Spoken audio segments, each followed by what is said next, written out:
All right, I think we're live. So welcome on to our Matt Maran Motoring live stream here on the Matt Maran Motoring YouTube channel. Hope you're all having a great weekend here. Thanks so much for stopping by. So like all the usual live streams will go for about 2 hours or so. I'll give priority answering to anyone who's a member there with the green usernames. If you'd also like that priority answering that they get, you can always join, and you can also do a super chat or a super thanks as well, and those get priority as well. But so I see we have Theodore and Corvette, and actually it's kind of weird. I don't know why it's now switched to like doing usernames instead of like everything is at someone instead of just usernames. I don't know if you guys are seeing that too. That's kind of strange. Anyway, Kevin and Vishal and Lanswath, B. Mitchell, and Raphael. Yeah, see, like even Raphael, like it's all the usernames instead of your display names. That's kind of interesting, but anyway, I'll try and translate and decipher here in real time. But anyway, thanks so much for stopping by, everyone. And I see Theodore says he just saw an Escort GT blast from the past in mint condition, no less. That's cool, especially in mint condition. There can't be many like that anymore, so that's an awesome spot. And Corvette says my dad is hoping to get a 2025 Kia EV6, or his hopes to get one did not go as planned. So he's going to wait until May, but he still has the EV6 on his list, along with the Ioniq 5 and even the Genesis GV60. Nice. Yeah, all great choices. Hopefully everything works out for him in May. And Kevin, thanks for saying hi. And Michelle says he saw a Reddit post of a Honda dealer listing a Prelude for $63,000. Can get an M240i for basically the same money. Who will buy these? It was in California, by the way. Yeah, there's a bunch of markups, and I've seen several. Yeah, 10 grand plus a bunch of BS add-on stuff too. It's the markup stuff I fully expected, but the fact that Honda's also screwing up the pricing, which I ranted about, again on Monday, you can watch that if you missed it. But it really is.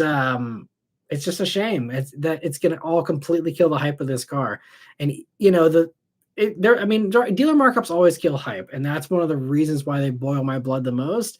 In addition to just the blatant greed, but I think that's. It really does hurt a car's momentum, but at least with some cars, like for example, GR Corolla, really I think got hurt by the markups initially. But nowadays you can walk in and get one for a discount, or at least get one for a sticker. There's definitely no reason to bring a markup for a GR Corolla. Get the drinks going early, guys.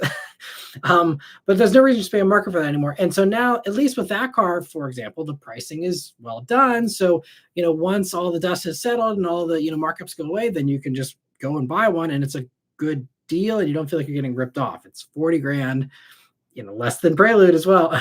When you can get, at least it falls back on good pricing eventually. And that's kind of always my hope with a lot of this, sought after stuff is like, yeah, of course, the few idiots are going to pay markups and perpetuate this horrible cycle.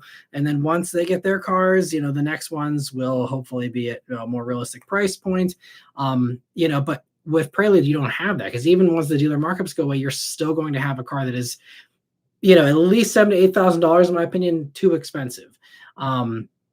So that one, you're going to have an extra long waiting period of not only have to wait for markups to go away, but you got to wait for the car to be rotting on the lot long enough that you get big discounts, like we saw with Nissan Z. And this is, I really think we're going to see the same exact pattern we saw with Z of, the same deal. Markups at first, the idiots paid markups, and then they slowly dropped the markups. And then you had, the average buyer that was starting to pick them up at MSRP, but it was still poorly priced because the average enthusiast wanted the base model with a limited slip diff. Nissan screwed up the packaging, put the limited slip diff only in the loaded car with the Bose stereo and all the other bull crap that you don't need as an enthusiast. And screwed that up, and they still haven't remedied that. I thought maybe that was a first year cash grab and they'd fix that, but they still have not made an LSD pack for the base car, which I think they're leaving a lot of sales on the table there. Maybe they don't care. I don't know. But,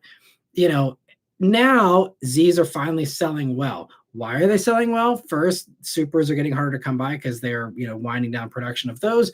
But also because now even some people have been reporting like $9 grand off a Z. And, so it's like, didn't work at markup, didn't work at sticker. Now it's selling. And the same thing with Mustang. I mean, Mustangs, the markups I don't think were quite as bad, but it's the same story there. They came out too expensive at the MSRP. Dealers made it worse. Once dealers finally got a reality check, and once Ford got a reality check and started putting money on the hood, now you can get, 9 or 10 grand off an S650 Mustang. Now people are starting to buy them more. Now Mustang's still going to have its worst year ever here. And, I don't envision that getting any better anytime soon, but like, at least they're moving a little bit more. And it's just, I guess everyone's got to learn this lesson the hard way, whether it's just the manufacturers, the dealers, whatever. I mean, the dealer thing, you can only do so much. They have their giant lobbying firms that, these franchises are so powerful, but I know they will eventually be undone by the online model. And that's something that car companies are trying to figure out a way to get out of.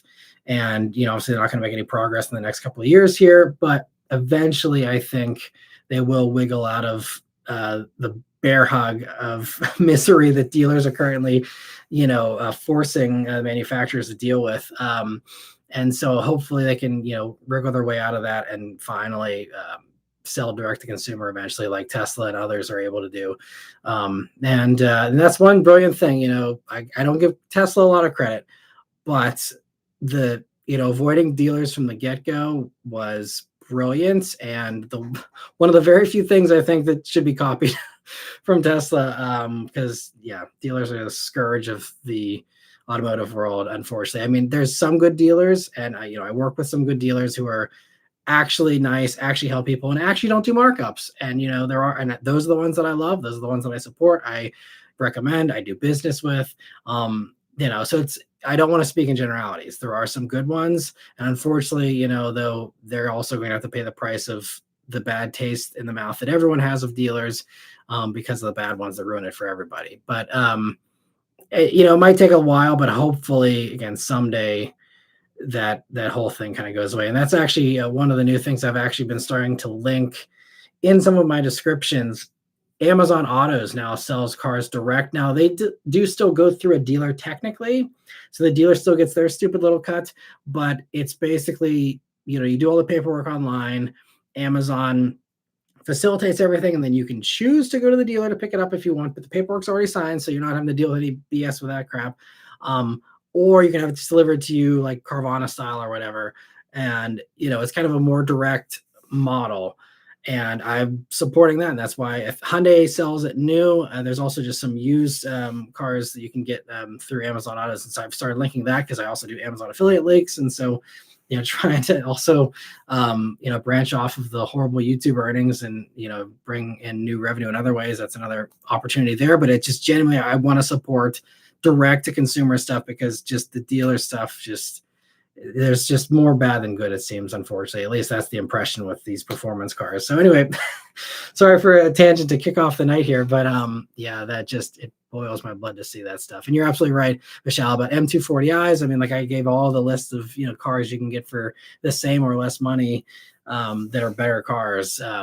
It's insane what they think they can charge for a front wheel drive 200 horsepower thing. Like that thing, 43 grand. I don't care if it drives on water. I don't care if it flies. Like it's not worth 43 grand with 200 horsepower. I'm sorry. Anyway, so Lancelot says good evening, and he says his spots this week were a blue Focus RS and a black Porsche Boxster. Very nice. And Vishal says, feels like I'm turning into the Prelude news guy, but been seeing a lot about it on Reddit. Nice. Yeah. And I'm going to start like watching the R Cars Reddit more often, just to find stuff to rant about, because they sometimes do pick up on good things that either I didn't perceive as being controversial myself initially, or things that they fell through the cracks because I only kind of, get some of the main stuff every once in a while. And I would have seen the Prelude thing, but I was happy to jump on that nice and early there. So again, thank you, Michelle, once again for that. And also, Lancelot, thanks so much for gifting 5 memberships. I really appreciate that, and happy to see some familiar faces there, as well as I think a couple of new ones too, able to get those memberships. But thank you so much, Lancelot. And YH, thank you also for the first super chat of the night. He says, I took off the GT emblem and put that Sonic the Hedgehog silhouette emblem instead. Her name is the Blue Blur. I wish a Hellcat would.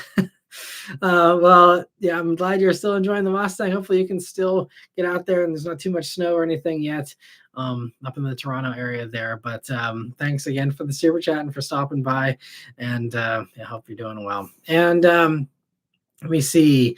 Other questions and comments here. By the way, my spots this week, I went to a junkyard, the Cleveland pull apart on Thursday. That video will be actually posted tomorrow morning, so stay tuned for that if you like the junkyard walks. Some really cool stuff. I won't spoil the video, but there are some really cool old finds, some quirky stuff, and we can chat more about the finds on Wednesday once you guys have seen it. But other than that, I feel like there was one other quirky thing I saw on the road, but I can't remember what it was. I need to start writing down the stuff that I see because it's like days go by and everything's a blur, and then I forget about it because that's just my life right now. But anyway, so let me see. B. Mitchell says for fun summer car spots are done up here for the winter. Blue Pony got put into hibernation on Tuesday. So my only real spot this week was my new to me John Deere snowblower. Now it's odd winter beater spots. Well, that could be fun too to find, the odd winter beaters. And congrats on the new snowblower. That's fun. And also he says 63 grand for a new gen Prelude and it's not even here yet. Makes more sense for a pair for 63 grand. The dealers were also getting markups on Mavericks when they came out. And now a dealer has 12 of them. Yep. And that's why it's always got to be a waiting game. And it's annoying and it's painful, but unless you've got connections or you're willing to hunt down an MSRP dealer, it's just a waiting game all the time for this stuff. It's rough. But yeah, Vishal says, yeah, they are on the lot. Yeah, they have started. I know, like the ones I covered on Monday, they were listed as in transit, but they were on their way, in here, pretty shortly. So I think most dealers are starting to get some here little by little. And by the way, for anyone who's curious, I will hopefully review one at some point. But as far as I know, none of them have come into the dealer or come into the press fleet yet. So guessing at this point, it's going to be at least January, probably February, or maybe even March or April before I get into a Prelude. I may go and get one at a dealer, but they're not going to like what I have to say.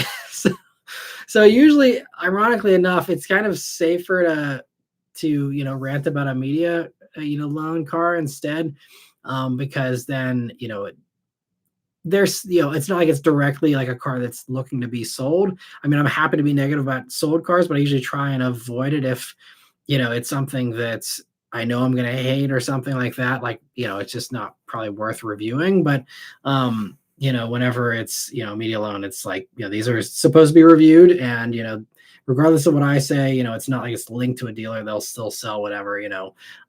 So but I don't know, I may, because the dealer I work with, they'd be cool with me saying whatever anyway. So I mean, we'll see. Depends on how I feel about it.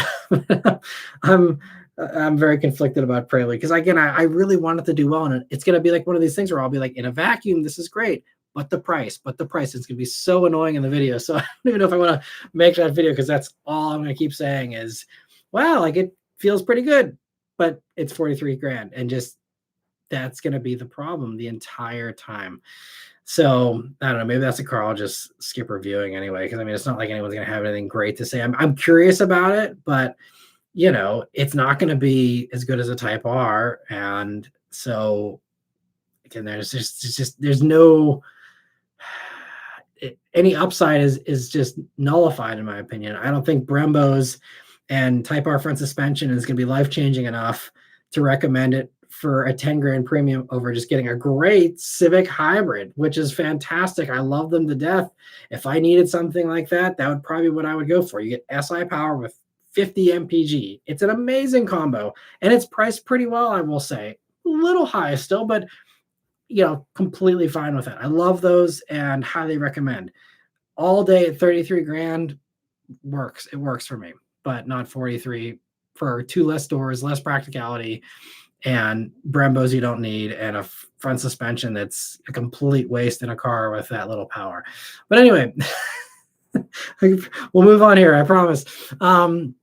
So let me see. I see Chad also. Thanks for stopping by, and also Tumbling Mustard. Thanks for stopping by as well. And Faslin says, "Hi Matt, I got to see a Ram 3500 Limited carrying a Corvette and another supercar in a trailer. I wish I got to know what the second car was." Nice, yeah, it's always fun. Even like if you've recognized some of the car carrier trailers, I can't remember. There's the orange one, the Reliable Auto Carriers. They often actually carry some really high end stuff, and there's a few others every once in a while where some of them I think it's kind of crazy, but they'll say like exotic car dealer and list the brands they sell on the sides or whatever. And I'm like, why are you advertising what you are carrying there? Like that's to me not something that sounds like a good idea. But anyway, yeah, it's always kind of fun to wonder what's in some of these trailers because you never know. It could be a Pagani or it could be, a $30,000 Corvette or something. You never know. That's cool. And Mr. 705, thanks for stopping by, and Jordan as well. And Patricia says, Matt makes the world make sense. I appreciate that, Patricia. I hope you're doing well. I hope you're doing well too. I'm still just trying to make things, work here best I can. So, it's tough. I'm not going to pretend like things are good, but it is what it is. And just gonna keep on working hard, But B Mitchell saying how Bring a Trailer's Peanut Gallery posts usernames. Oh, the at name is how they do it on Bring a Trailer. As such, can we ask you what the date codes are on your tires? Interesting. So that's how it works on Bring a Trailer, I guess. I don't really check out the chats in there too often. I used to follow Bring a Trailer stuff more, but it's a little too snooty for me these days. I mean, I guess there's still some cool, like rough around the edges stuff. I loved Bring a Trailer 5 years ago when it was truly like rough, oddball things you need to bring a trailer for, that was when it was kind of fun. Now it's just like, hey, let's avoid a Barrett Jackson premium and pay a smaller one and bring a trailer. And, it's just another auction house. So to me now it's about as exciting as scrolling through DuPont Registry or something like that, which can be fun sometimes if I'm in the mood, but like not something I usually like following too much, honestly. I'm sure there's some fun ones if I were to actually pay attention, but every time I like happen to go on Bring a Trailer, it's like, hey, look, here's a bunch of $1 million supercars. Like, I'm out. I don't care. I have very little tolerance for the playthings of the rich these days. Anyway, Blue Collar Jose, thank you so much for a super chat. He says, thoughts on the Hyundai Crater all-electric off-road SUV concept? It seems really cool. And, I wonder what the plans are, with that. I mean, Hyundai often has some pretty far out concepts and fun things. And one of the things I appreciate is that they still do the like fun auto show concept cars sometimes that are expensive to do, especially for something if it's not, hinting at production intent, or if it's not gauging interest for something and it's just like a fun thing, which I have to assume something of that is, just because, I mean, maybe it's a foreshadowing of something maybe 5 years off or something, but it could go either way with that as far as like me analyzing like the production possibility of something like that. But on the surface, it's a very cool looking thing. And I think if Hyundai is dabbling with the idea of getting into a hardcore off-roader, that's great. I just don't think that's a viable thing. And I think they know that. So I'm happy they made it. I just don't see a road or a path for that car to production if they are being smart about what they launch. Because I think it's great we have Bronco now to compete with Wrangler, but Broncos are stacking up on lots. I mean, this is admittedly after years of, markups and insanity with those. You guys probably remember very well, but now Bronco's having a tough time too to sell. So I think, and also like Ford, they canceled the electric Bronco thing that they were working on. They were going to do an electric version, and then they canceled that at least for the next 4 years here. But and maybe again, if Hyundai's looking way far off into the 2030s, maybe they say, hey, we'll be the first person to do it. If Ford cancels it, we'll try it. But again, you got to read the room and say, okay, how will EVs do? And I guess that's why it's probably a fun thing to gauge interest a little bit and play around with the idea. But I think it's going to be a while. If we still see really strong EV demand despite not having any incentives anymore, if we don't see a cratering EV market, um, maybe that's something we could see, in the early 2030s from Hyundai, obviously toned down a little bit. So maybe that's the intent. Maybe it was just them having fun. I don't know. But it's a cool idea. And I think it's the right trend. Obviously, I don't think the off-roady rugged stuff's going away anytime soon. So I think certainly that's on the money. And maybe, they adapt it and do a gas version or a hybrid version or something like that. But yeah, it'd be interesting to see. I mean, Hyundai is one of those few companies that's kind of crazy enough that they may just try it anyway, and they're big enough that they can stomach, it turning into a flop if that's what it comes to. But I have to think, because they're even saying they're backing out of a lot of the Genesis EV stuff because they were going to go, really hardcore into that, and now they're saying, okay, we're going to go hybrid instead, and try and follow Toyota's lead and others. And we even just saw this week Subaru, so they've committed to 4 cars. We've already seen 3 of them, the EVs that are partnered with Toyota. There's one more coming from that partnership for, with Toyota and Subaru.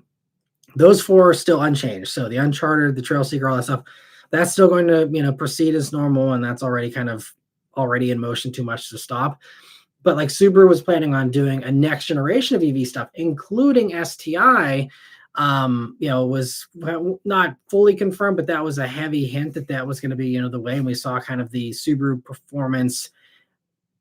There's the B and I think the other one's the E, the electric one that was like the 2-door coupe one, not the one that's just an Impreza hatch. So that was, I think, kind of the hint at what we could see for a future STI that's electric.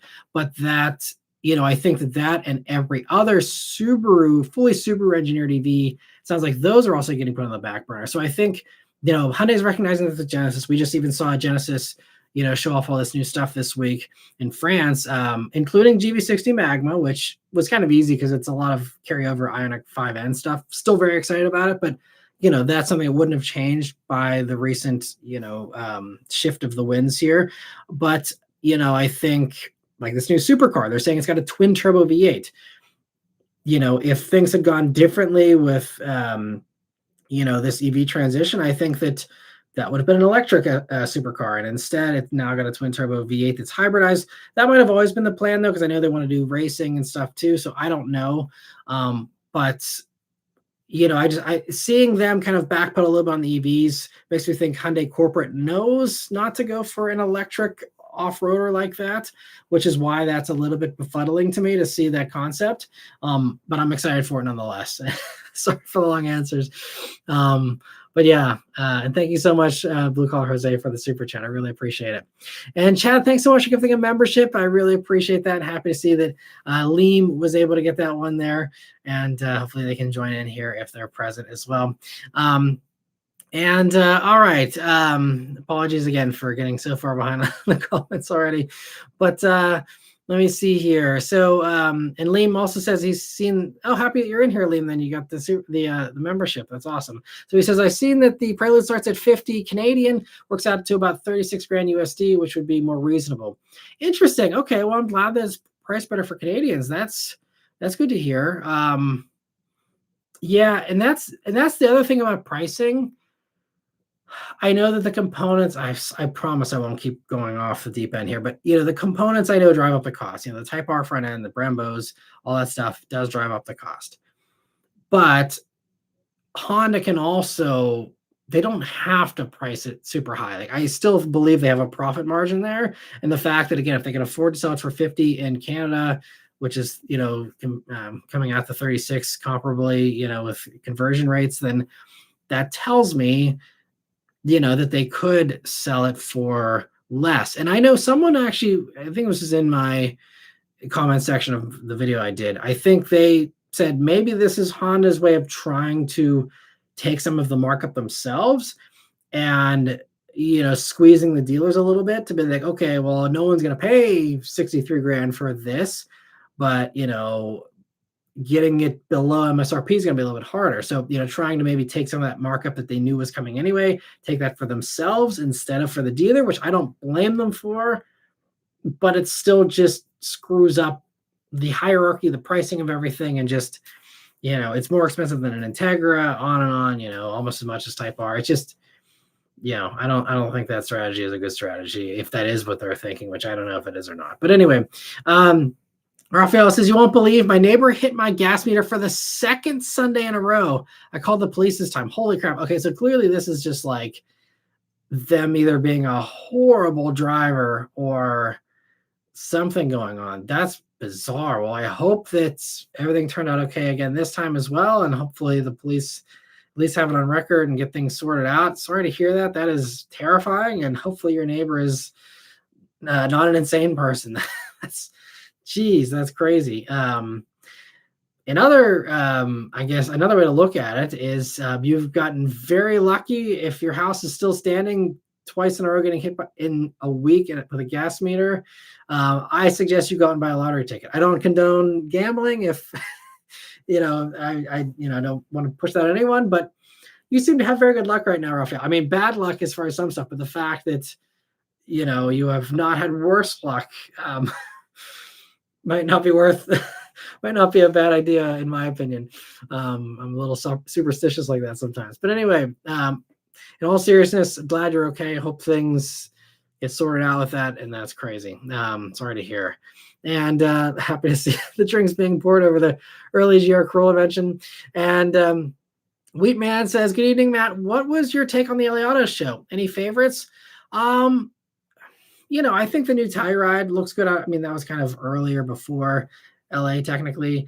There really wasn't anything that notable. I'm curious what your take was on the LA Auto Show, honestly. And, if there's anything that stood out to you guys. To me, there was nothing notable. Again, the stuff I got excited about was the Genesis stuff, which wasn't in LA, it was in France, which is, it's unfortunate they can't just do everything at an auto show. But that Genesis stuff is the stuff this week I got excited about. What was it? The GV90, what do they call it? The wingback, I think is what they call it. Anyway, they made a G90 wagon in basically dark Highland green with black accents. It's a wide, long, low wagon, and I never thought there could be a wagon that's sexier than an Audi RS6 Avant. I would take that thing over an RS6 Avant. I don't even care what powers it. That thing is one of the sexiest looking cars I've seen in a while. And I'm sure the color helps for me personally, but man, I could just go off and a rant of expletives of how good that car looks. Man, they nailed the thing. I really hope that gets put into production. Because that thing is sick. I don't even care how much it costs. That is going to be worth whatever they charge for it. And especially, again, if they've got this new twin turbo V8 hybrid thing going on in the supercar, which that supercar also, do you guys see that Genesis supercar that came out this week? Man, Genesis is on fire right now. Holy crap. Drop dead gorgeous wagon, amazing. And then there was also another thing too. Didn't they do another coupe kind of thing? But then there was that supercar, and supercar looks so good. And Genesis is doing the sickest designs. I love the brand, the way it's coming up, and it's getting better and better. The GV60 Magma, I think, is awesome. And the fact that it's even more power than Ioniq 5N, just all good stuff. Genesis, just one of my favorite brands to root for right now, because man, they it's also refreshing because you kind of feel like a crazy person after a while with stuff like the Prelude news and things like that. And it's am I going crazy, or am I out of touch, or is this normal? Do car companies just truly not know what people want? How does stuff like the Prelude happen? It really makes me question my sanity sometimes. But then I'm like, okay, I see Genesis coming out with this super sick stuff, and I'm like, all right, I'm not insane, and there are companies that know how to make sick stuff and know what people actually want and will buy. And I mean, we'll see if they actually build. They said they're going to do the supercar. I don't know about the wagon thing, but it's okay, car companies still do know how to produce cars that are beautiful. At least some designers do, and but it's possible, I guess, is the bottom line, the consensus. Like, it's possible to make a car that's awesome still. It's possible to still make a car that's beautiful. They don't have to all be these, eye bleach kind of appearances. They don't all have to, be so controversial or so disappointing or so out of touch with reality. They can, really nail it sometimes. I mean, again, these are expensive cars we're talking about with the Genesis, so unrelatable still for most people, and I guess play things for the rich. So I'm a little bit of a hypocrite there, but man, when they look that good, I'm just happy it exists. Even the supercars, even though I'm like, oh, I wish I could afford that. Like, I'm so happy that these awesome things are being made, and at least someone's enjoying them. But it's just, it's cool to see these are actual things that are out in the world, and maybe I'll get to see one someday, that kind of thing. But anyway, but I'm very curious what you guys thought about LA, because it seems super weak. I was talking to a bunch of the other journalists on a bunch of the trips I was on, the past couple of weeks here, and like a lot of people just were either going to the Genesis thing instead, or they just weren't going to LA because either there wasn't a lot of car companies there, first off, so there weren't a lot hosting people or bringing anyone out to it, and the few that were, again, it's just like there wasn't a whole lot to film there. So it's kind of a shame. It was honestly, I think the lamest LA show I've seen, is, at least as far as like OEMs debuting stuff, which is what I'm going to those shows for. Obviously, if you're going as a regular attendee and you just want to go and sit and stuff and not have a dealer breathing down your neck, auto shows are still great for that. The regional auto shows that have regular production cars, I still love those. They're fantastic, and I think they're very important. But I just miss the days when we could all schlep to Detroit and the second week of January or whatever, in miserable, cold, snowy weather, and show up for 2 days, have 2 jam-packed days of nonstop reveals, with embargoes dropping when they actually pulled the cover off, not at midnight, or other things that made the actual reveal irrelevant. I just remember the glory days of auto shows. I was fortunate enough to cover it before before everything kind of just crapped out with that. So that's what I miss. And so I think, and unless it gets back to that point, it's always just going to seem like a sad imitation of what it used to be in a lot of ways, personally. But anyway, Chad says, weird question triggered by a Walmart visit. Why do some vehicles put on their reverse lights when parked? Driver is walking to the store and the reverse lights are loud and proud. It's confusing. I hate that as well. So that is a GM thing. It's only GM, I'm pretty sure. So GM's mentality is, it is a courtesy light, and because it's a white light, they chose to illuminate it to just kind of give you extra light at night whenever you're walking away.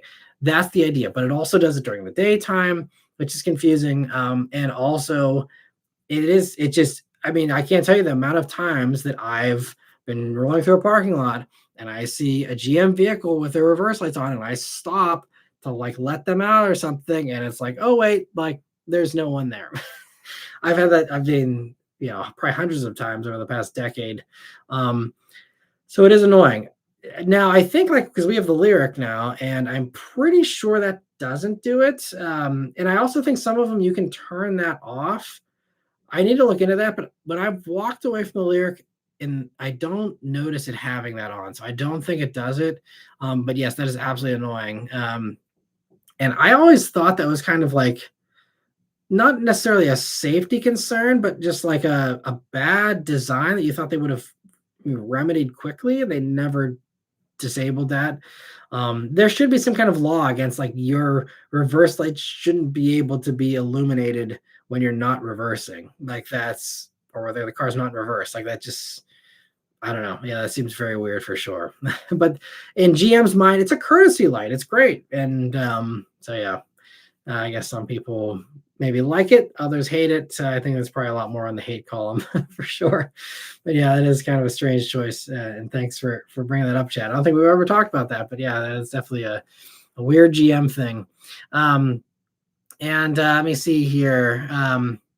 Also, I see the username. I'm sorry if it's a user that I've seen before, but on YouTube now it's showing me the username is I'm not paying 42 grand for a prelude. I love the username. You win username of the night for me. But thank you for gifting 5 memberships. I really appreciate that. Sorry I missed it until now. But that's an awesome username. Thank you for the generosity and for helping me to not feel like I'm the only person going crazy here with this prelude pricing. So thank you. And let me see here. Also, Chad, thank you so much for a super chat. He says, speaking of jarring designs, saw an Aztec and it didn't look as crazy to me as it did back in the day. Any more modern cars you feel the same way about? Yeah, I think the main one is the Jeep Cherokee. When that launched back in, I believe it was like 2014 or 2015, it had what a lot of people, myself included, thought was one of the most hideous designs ever because it was basically, I think, the first or one of the very earliest vehicles to split the headlight from the DRL. And you had this weird, awkward DRL at the top and then the actual lights separate. And I remember that was super polarizing. And I think I don't know. I think there's a Sam, he's one of the other people who was a regular viewer. I don't think he's usually in these live streams, but he's gone back and watched all the old weekly updates. He might know, but I swear there's probably a weekly update like 10 years ago where I was ranting about the hideousness of the Jeep Cherokee. So that was one where like just looked terrible way back when. And now that's basically standard issue design and automotive stuff. Like everyone has separated the DRL from the headlight pretty much. And I think these days, and maybe Jeep was a visionary on this, I'll give them credit for it if that was actually the intent. The idea, I think, for a lot of these companies splitting it off is that high headlights are really a lot more blinding. And with these brighter headlights these days, getting that beam lower is an improvement. And, but people still don't want all their headlights to be down where their fog lights used to be. From a visual standpoint, everyone still expects their car to have like a face. And so you need to have eyes up here, not here, so I think that's why you still see a lot of these DRLs that look like they could be futuristic headlights, but no, it's not, there's not enough space there for an actual light. It's just, a DRL or whatever. So I think Cherokee, like now I look at Cherokees and like they don't make me recoil in disgust. Like, they're completely fine. And obviously also 10 years of just seeing them on the road, you get used to any level of hideousness after a while, I suppose. But like now, like I don't think that they're hideous anymore. And I absolutely thought that, 10 years ago. Chad says, I like the Juke. Yeah, Juke's another one. That's a good example. And yeah, Jordan and Chad. But he says he still hates the Juke design to this day. Juke is a little funkier, I think, but that might have beaten the Cherokee to the punch. So maybe, yeah, Nissan was the first visionary there for that took some heat maybe. But see, I don't recall being mad about Juke like I was about Cherokee personally. I don't know why, but those are probably the best two examples of that. But like, yeah, I don't hate Cherokee anymore. I'm trying to think if there's any others. But I feel like that's the only one that really jumped to my mind. That's a great question, and thanks for asking, Chad. That's a fun one, and I'm curious if there's any others that you guys think about. As well, I see Lantern Tail says the refresh Cherokee of that generation went back to a normal front end. True, yeah. So that probably helped fix it, and and I guess they kind of took the feedback, which is good that they did, and did address that and fix that. But to their credit, that the pre-refresh version still sold very well. So it wasn't bad enough to, make everyone run away. So they might have, obviously they had the right idea because it was very futuristic and forward thinking. And there are funny things like that where I kind of wonder, how these trends get manufactured. But there are sometimes where some of these manufacturers, especially the American brands, I swear it's like every once in a while they get like one like 5-second glance into a crystal ball of the future, and they're like, okay, there's gonna be something really awesome. It's coming in the future. Let's do it first. And they get the timing all wrong, but it is something that absolutely is coming in the future and would be normal and would be good eventually. But they just got the timing 10 years off, and I'm curious what's in the basement of the GM headquarters and the Stellantis headquarters. 'Cause I swear it's like you get to open up a portal like for 5 seconds once every decade. You come up with some really futuristic thing that's absolutely like prophetic, and then you screw it up though because of the timing. It's it's kind of funny. I think Volt is another kind of example of that. Although Volt's been pretty appreciated, but I think just too ahead of its time. There's a lot of things like that. But anyway, I see Vishal says the first gen Maran or previous Murano was also a radical design for its time. Yeah, I think it was. I mean, Murano, I remember when the first generation Murano came out. I remember that really being kind of bold and different. People were like, wow, this is very upmarket. And it was marketed too as being, you know, like an upper middle class kind of car instead of just being, a regular kind of competitor to the Ford Edge or whatever, which is essentially what it was, But I see Jordan also says first gen Nissan Leaf was ugly. Yeah, to me though, that was that's more in line with the trends we were seeing in those days, in my opinion. Maybe not, to you guys, but I think with like, especially EVs, that wasn't really they were basically one of the first, and so I think trying to figure out, do we make this thing stand out? But we don't want to make it so terrible with aerodynamics that it's, horrible with range and stuff. Although that car was horrible with range no matter what. But they were eking out every mile, especially back then. But yeah, I think I remember Juke Leaf being a little out there, but to me that one kind of fit what that car was, in my opinion. But yeah, it was another kind of oddball one for sure. But I think for that owner and that buyer, that's kind of probably what a lot of people probably wanted at that time as well. And yeah, but I mean, I think Murano is always getting back to what Vishal said with the Murano. I think Murano is always trying to be very daring and bold with its styling, and I think we're seeing that even with this, new Murano, where a lot of people didn't love it, but it is a little more bold and out there. And I think that one actually looks pretty good in my opinion, but just needs a little bit of a tuning adjustment there with the 9-speed automatic that annoyed me, if you remember earlier this year in my reviews. But anyway, back to the other questions here. So again, apologies for everyone with making you wait here, but Christian says Ford should give the Mach-E the Mustang treatment with an EcoBoost base model, 5.0 Coyote GT drivetrain, compete with the performance SUV market, the X3M, Urus, Trackhawk, yeah. So I think, Ford could do it. The problem is you can't use Mach-E as a basis because that is a ground up EV. Like there's no transmission tunnel in a Mach-E. And this is kind of one of the compromises with like the Stellantis multi-energy platform is like the EV version even still has a transmission tunnel. And that means packaging is not ideal for an EV. You don't have flat floors, you don't have any of these other things. And vice versa, it kind of limits you on both ends a little bit. I think it's the right approach for these days because you need that flexibility. But I think, Mach-E, there's no way you can do it with Mach-E is the bottom line. So they just have to start from the drawing board and do something different. I think that Ford would tell you that that's Explorer ST. That's kind of what you're talking about there. Obviously, no V8 version. That's something that I think they could accommodate potentially. I'm surprised they haven't done it yet, especially in these days. Maybe they're working on it. I don't know. But, they're very proud of the EcoBoost and all that. But, I think that we've heard, though, about Corvette and how their GM was supposedly, the rumor was, they were doing a Corvette SUV that was gas powered to compete with Cayenne, was the primary target, Cayenne Turbo.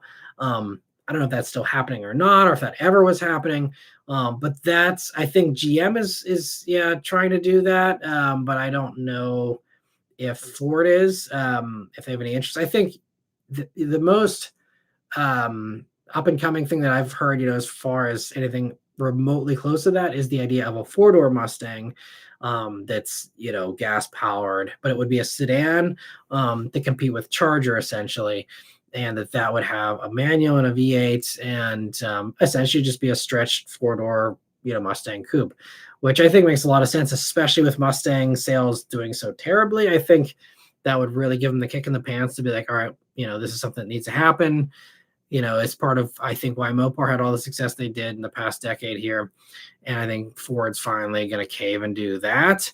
If the rumors are true, and it sounds like they're going to call it Mustang 4, which typical terrible Ford naming strategy, the most boring name possible. Yeah, so I think that's kind of what's going to happen. I think Mach-E is its own thing. So if they want to have something alongside Mach-E, that's fine. But like Mach-E GT, the performance pack will already smoke an X3M, keep up with an Urus, track Hawk. I think they're mid 3 seconds for the 0 to 60 on the Mach-E GT. Also, little sidebar, they are phenomenal values used. I know, probably not interested in an EV, Christian, but even Harrison Auto Sales, who I work with regularly, they have, I think it's like 60,000 miles, not a ton, 60,000 mile 2022 Mach-E GT on their lot for like $22,000. Let that sink in. A 450-ish horsepower, but like 600-ish pound-feet of torque, like a sub 4 seconds 0 to 60 time, performance EV with Brembo brakes up front, like all that stuff, $22,000 with 60-some thousand miles. Clean Carfax, not talking about a salvage title or something. Like, this is why it really blows my mind, the amount of enthusiasts that are still against EVs when you can get that kind of performance for $22,000. Like, I thought for sure like the speed would win out over the politics of EVs or whatever the other holdups are. I know there's some legitimate things with range and if you live in an apartment, et cetera, but like I really thought like people be like, all right, I'll buy it at 22 grand, but like that car has been sitting on his lot for weeks now, and it's just like I don't know. But they're phenomenal values for anyone who's open to it. It's a lot of car for 22 grand. I will say that. But anyway, I see Michelle also talking about, the GMs being the ones that do the reverse lights there. And JJ Man says, hey, Matt, just getting here. Do you miss the Mustang? I do miss the Bullet. I miss it from time to time.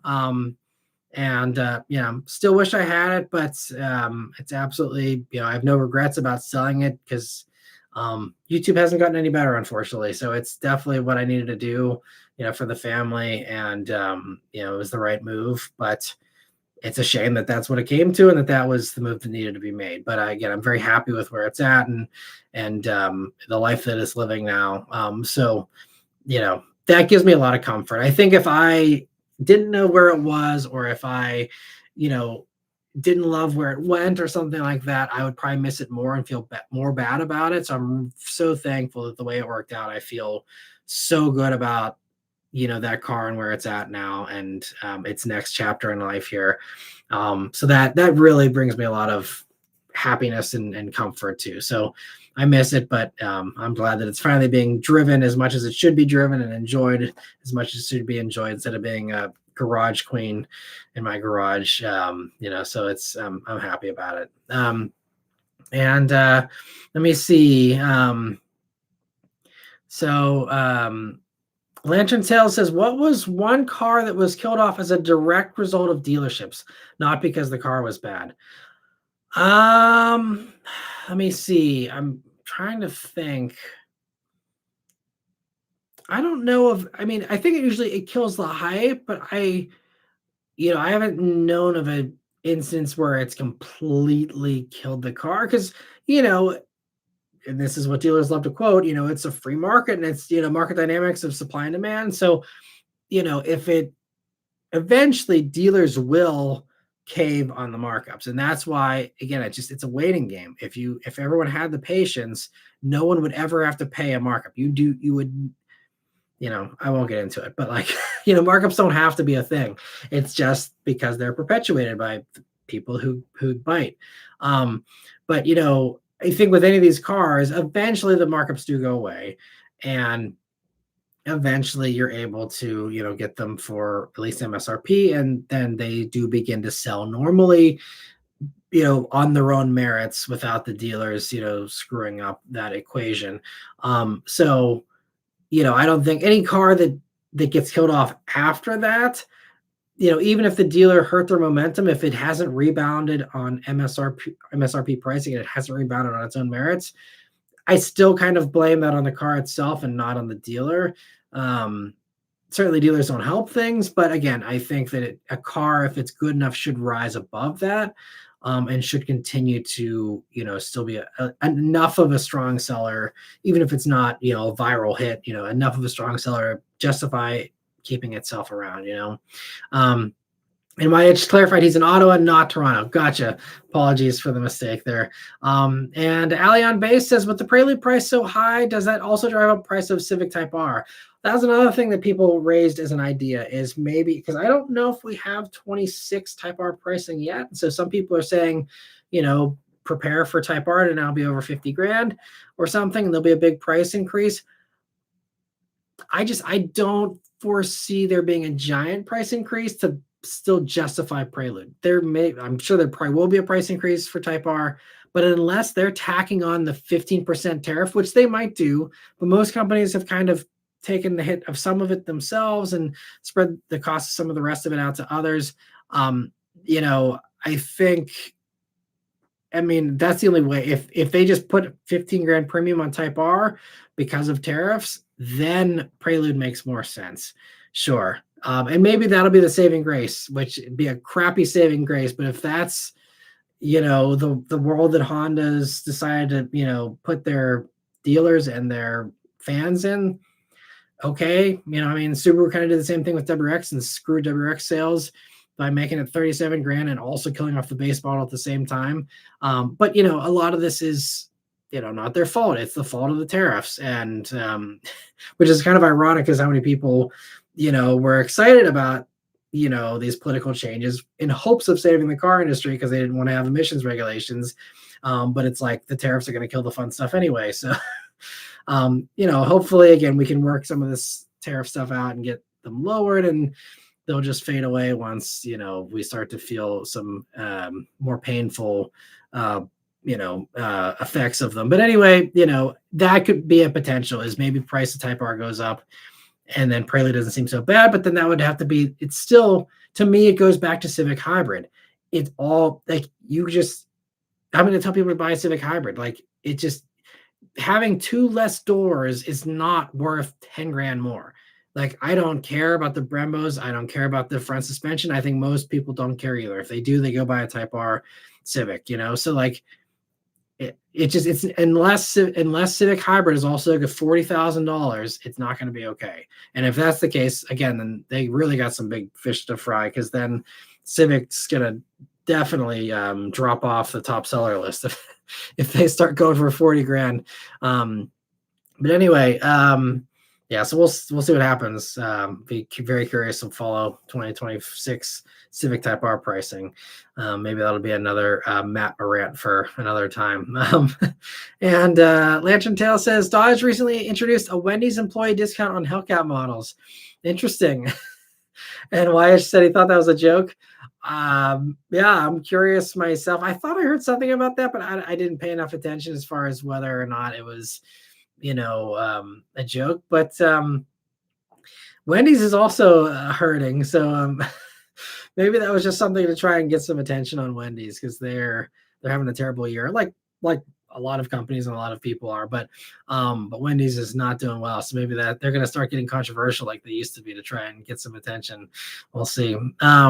And Michelle also says 2026 Pilot finally has the screen it should have had from the beginning. That alone makes it more appealing. Yes, that was a nice debut at LA. So that is one of the, I guess, more notable ones. Is, it's very predictable, but you're right. I'm glad that they updated it quickly here to have the same stuff as Passport. Nice little, refresh there to the front end and stuff as well. But yeah, that screen's absolutely what it needed. And so I'm happy to got that. Now it's a lot more competitive, and I don't have to say, like I did in my last Pilot review, it's nice as long as you don't care about the big screens of the competitors. So now it's finally on equal footing there, and that's great because Pilot's great otherwise. So I'm happy to see that for sure. An Allion basis, Civic hybrid with Brembos. Yep, that's pretty much it. And Type R front suspension, which I mean, you're really gonna have to overdrive that car to ever use that that front suspension. It's just so weird. Every answer I've had to every question that I've seen online, not from Honda officially, but just everything that I've heard, it's one thing leads to another. Like I was talking to another journalist that said the front suspension and the Brembos are there because they wanted to have a specific shape for Prelude, and the only way to get that specific shape was to do the Type R front suspension, supposedly, which also seems like a bad answer. But that's supposedly, and the reason why it has the Brembos is because they didn't want to go to the trouble or the investment to design a small brake package to work with the Civic Type R front suspension. So again, these are like things where someone should have like pumped the brakes and said, okay, we know you really want to have this body shape and you need to have the front suspension from a Type R for whatever reason to do it. Let's make a tweak. Let's compromise on the design, because it's not like the design is like showstopper, like everyone drop your drinks, flip up your sunglasses, and fall to the ground in amazement. Like, I mean, Prelude it's nice, but we're not talking like earth-shattering design. So again, bad answer if that is truly the case. And then also so it was more cost effective to put expensive brakes and make an expensive Prelude than just putting smaller brakes that work with a Type R front suspension. It's just so bad with the approach from the very beginning, it sounds like, for that car. Like, surely someone should have been like, that's a fun idea to put Type R stuff in a Prelude, but no one's going to appreciate it. It's still going to have 200 horsepower. Let's just put all the Civic hybrid stuff in instead. Or say, okay, if you want to do Type R stuff, then we're going to put Type R motor in here, so people actually are going to pay, the money that we're expecting for this thing. So either way, it's like, okay, go full Type R, which I've also heard a rumor there is no Type R coming, which is crappy if that's true. But so either go full Type R or go full Civic hybrid. And instead, this middle thing just fails on both sides. It's not hardcore enough, and it's not soft enough. So you just, again, oh man. Yes, it is. It is crazy. Lantern Tail says, if you want a Prelude, get a used one whenever that happens. Yeah. I'm assuming it'll probably depreciate pretty hard because, again, there's going to be very few people that want them. And so again, the demand side will be lacking, and hopefully that'll drop the price pretty quick. I also hope that evaporates the markups pretty quick as well. So, we'll see what happens, but Mr. 705 says, money no object, what would you choose as a winner beater? Mine would be Porsche Dakar. Mine would be Ferrari GTC4 Lusso. Because as you can probably tell from my rant on the Genesis, a sexy wagon or hatch kind of thing, and I think Ferrari does it best because you have a screaming, glorious sounding, naturally aspirated V12 with all-wheel drive. And you actually have enough space for 4 adults in it. That would absolutely be the winner beater. I guess if I want to make my life a little easier on myself, I'd say Ferrari Purosangue just to get the rear doors. And that is an amazing buggy, I'm sure, as well. But, just to me, the just hilarity of a clown shoe Ferrari, essentially, of having this giant, hatch thing, long nose, V12, GTC4 Lusso. And I mean, honestly, FF, the prior generation, would be just as good because it's all the same basic ingredients, just with a crappier interior, as far as the tech just being horrible. And the GTC4 Lusso is a little more usable, nicer screen and stuff. But yeah, that would be the ultimate for me for sure. Porsche Dakar is a great choice as well. That'd be another really fun one. Just to if you could have multiples, I would certainly add a Dakar too, just for kicks. The Huracan Storado or whatever would be another fun one just to beat up on if you had that kind of money that you could beat up on a Lamborghini and not feel bad about it. Could be another fun one. Yeah, that's I don't know why, but that segment of, I'm guessing you're similar, Mr. 705. those segments of cars and just like the absurdity of them really gets me excited, and like that kind of stuff. I think it goes back to the Super Ducks fan days of, rally and stuff, but just being able to sling snow around and crazy stuff like that is really fun. I think also wouldn't be amazing in deep snow, but I also thought like GTR would always be an amazing, R35 would be an amazing, all around, four seasons kind of daily, because you have the all-wheel drive. And it's just a beast of a car. And it's also still, well, I mean, it's an R35, but it's only a Nissan. So that when you feel a little less bad about getting like rock chips and salt chips and, rust and stuff. I mean, it's still a horrible thing to think about an R35 rusting, but, I think a little less bad than a car or a Ferrari or, Storado or whatever. So, yeah, but if I had tons of money, I'd probably have a whole lineup of just fun winter stuff. And I would just be, keeping my fingers crossed every day that it would pour snow just so I could go out and have a ball in that kind of stuff. That honestly sounds more fun to me than driving on dry summer roads in a supercar, slinging snow in the car or a GTC 4 Lusso. And great question, Mr. 705. Thanks for asking. And B. Mitchell says, I can outrant you when it comes to bring a trailer. Well, have at it. I'd love to hear your thoughts on bring a trailer. You have a much better thumb on the pulse of the collector car market. So I'd love to hear your thoughts either here, or feel free to send me an email if you ever have a little bit too much GR Corolla whiskey in you and you want to just go off. I'd love to hear your thoughts on bring a trailer someday, B. Mitchell. But Lantern Tail says, with Tesla focusing more and more on robots and autonomy, I don't think their cars will be getting much better. It doesn't hurt the industry too much as the competition is kept up. Yeah, I don't, I mean, Tesla's still a huge seller, so I don't want to discount them completely. But I think that, yeah, clearly for Elon and everyone else, they've mentally moved on from Tesla, it seems. Elon's got his eye on these robots and on, AI stuff. And, I think the cars, especially EVs, I think, again, you can say a lot of things about Elon, but I think, at least as far as his outward salesman persona, which who knows if this is actually what he believes or not anymore, because it's hard to say, but, he's very much always looking 5 or 10 years into his idea of what the future could be like. And I think EVs were that 10 years ago. And here we are, and I think Tesla was a large reason why that happened. So again, credit where it's due. But I think, yeah, like, obviously the robo-taxi thing is still something that he's clearly focused on there. But you're right. It doesn't need to get any better for the cars. They don't need to drive any better. They don't need to really do much more. You have a screen. Like, how much more screen do you need? Not much more, I don't think, or any at all. So yeah, you're right. It's kind of like you've reached the peak and now you just plateau. And yeah, I think for Tesla, they go on other things. I think that's, as absurd as it is, and I don't support it whatsoever, but this $1 trillion pay package that Tesla is, approved for him. It's, I think the hope is the bigger picture. It's not just a car company, and it's never really been just a car company, but I think they definitely are against saying, well, if we can have one of these robots and everyone's home in 5, 10, 15 years, which will in reality be more like 30, 40, 50 years probably, with the way Elon's timelines are wonky. But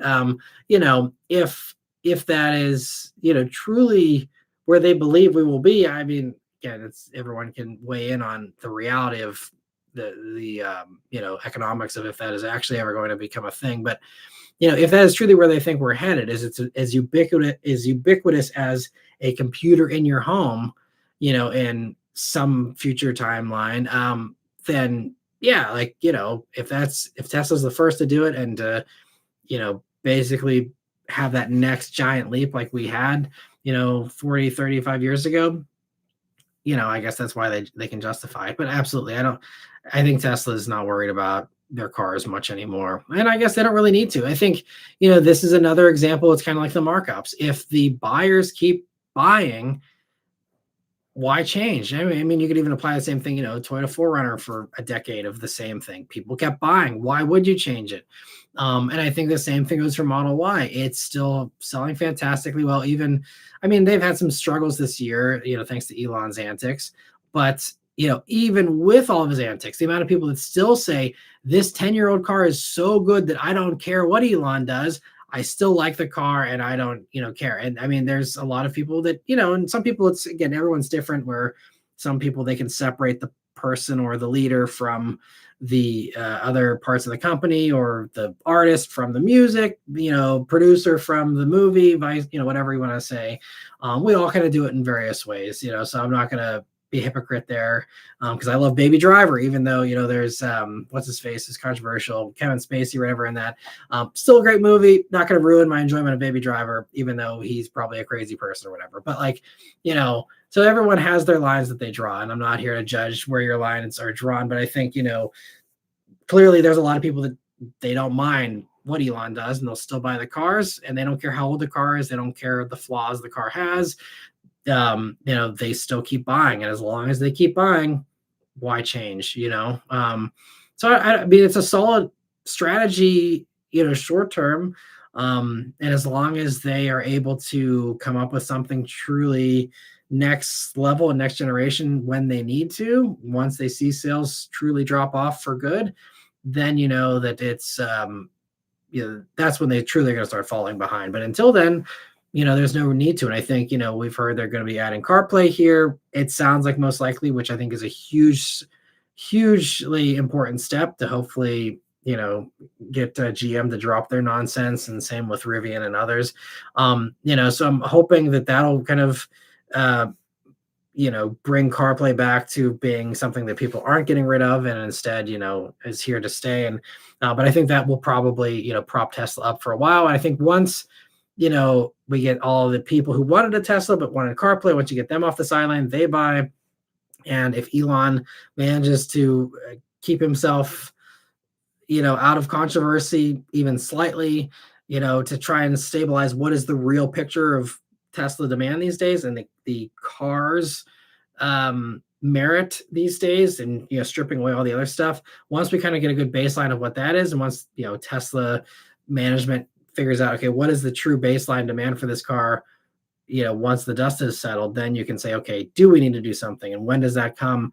How long do we think we can keep going with this old thing before it has reached the end of the road? And I don't think they've reached that yet, clearly. And I mean, the refresh does fix some things people have wanted for a long time, like cooled seats and other various things. So I think that'll keep them going for a good long while here. And it doesn't seem like there's any signs of them needing to really do much more, honestly, aside from the minor kickback on Roadster taking forever. But it's like, again, I think Elon doesn't care about making a supercar anymore. Again, if he's got robots on his mind, doesn't matter, so I think he's on to other things. And let me see. Shane says the one concept shown this past week that needs to make it in production is the wingback. Okay, so sorry, I'm so far behind on the comments here. I'm glad you agree, Shane. And Dave says, I wasn't watching the stream and just got an email. Thanks for the membership, Lancewoth. Well, thanks for stopping by, Dave. And Lancewoth's awesome with always giving those memberships there. And Michelle says, also interesting that the new Telluride ditched the V6 and the Palisade kept it this time around. Wonder how that came about. Yeah, that is very surprising, honestly, because just, from an OEM standpoint and knowing how those things kind of work, that really complicates production. If you have, because instead of having to worry about, 2 powertrains on the line, now you got to worry about 3. And I mean, that's an extra, 50% complexity, and having, a whole nother supplier. Do you need to, wrangle in? It's a whole logistical extra hurdle. And I'm just really curious why, that happened. I know, like, every once in a while Kia tries to really be different and, do things a little bit to shake things up there, to kind of shake themselves free of the Hyundai stuff a little bit, to differentiate themselves. So And I mean, if you look at, Kia always tries to sometimes be a little more daring than Hyundai in some ways. Hyundai does play it safe sometimes. I think, I mean, Kia making that move is justifiable. I would have understood if Hyundai did it as well. But I mean, you look at, Grand Highlander has no V6, and it's one of the best sellers right now. You look at, some of the others that have also dropped, the four-cylinder. I think Pathfinder still is the V6, right? But the Infinity version is only the four-cylinder turbo now. And there's a few others. I mean, again, that transition might slow down or pause for a few years here as we have the free for all of the EPA. And then, once we start having rules again, maybe that'll be something that will, quickly get swapped in. And, we'll see Palisade maybe go to the drop in the V6 here in a couple of years. I don't know. But, that was a strange choice for sure. And I'm not sure why. I mean, now it makes it certainly easier for people to decide, do you want the perks of the turbocharging, which I think will actually drive better around town. I know that, the common complaints from the peanut gallery about, a turbo 4 instead of a V6 is, well, it's going to be working harder and all this. And, people just have a misunderstanding of modern turbocharged cars. They think that the engine is stressed like it's someone putting a turbo kit on their Civic in 1995. And it's like, these motors are built for the turbocharging that it has on it. And it's, it's forged internals. It's built for it. It's done durability testing for it. There's nothing more stressed about a 2.5-liter turbo 4 that's properly built than a V6. So to me, that doesn't carry any weight, but, I think it is debatable. Is it going to actually get you better fuel economy though? I think it's really about drivability. And that's the thing. If people test drive Palisade versus Telluride, the new ones back to back, you'll say, okay, I like the comfort of my traditional V6 with a Palisade, but the reality is it's worse from a driving experience. The turbo gives you that grunt down low that you don't get with the V6. You get the faster response. You get that turbo push that gives that really meaty mid-range versus that, V6. You're going to have to rev it to $6,000, every time you want to go fast. And, so it'll be interesting. It'll be a fun kind of experiment.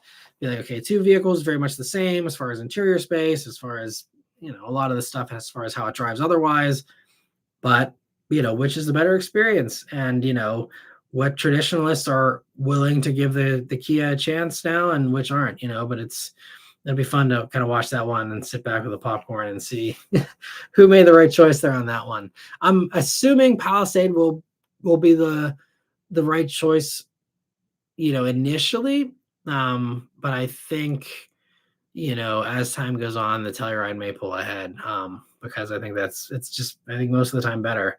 But anyway, Blue Collar says, just like the Hyundai Vision 74. Yeah, that's another one that was kind of far-fetched, and you kind of wonder, that was another one that they very easily could have just made the Vision 74 a two-door Ioniq 6, and it would have been awesome. And I think, at least people that are open to EVs would have been excited about that, and then at least it would have come to production as a relatively attainable car versus, I think current still rumor is that it's going to be still a hydrogen powered thing that's going to be, $300,000 or something like that. And they're going to make 20 of them or whatever. And that just completely ruins the whole appeal of that car for sure.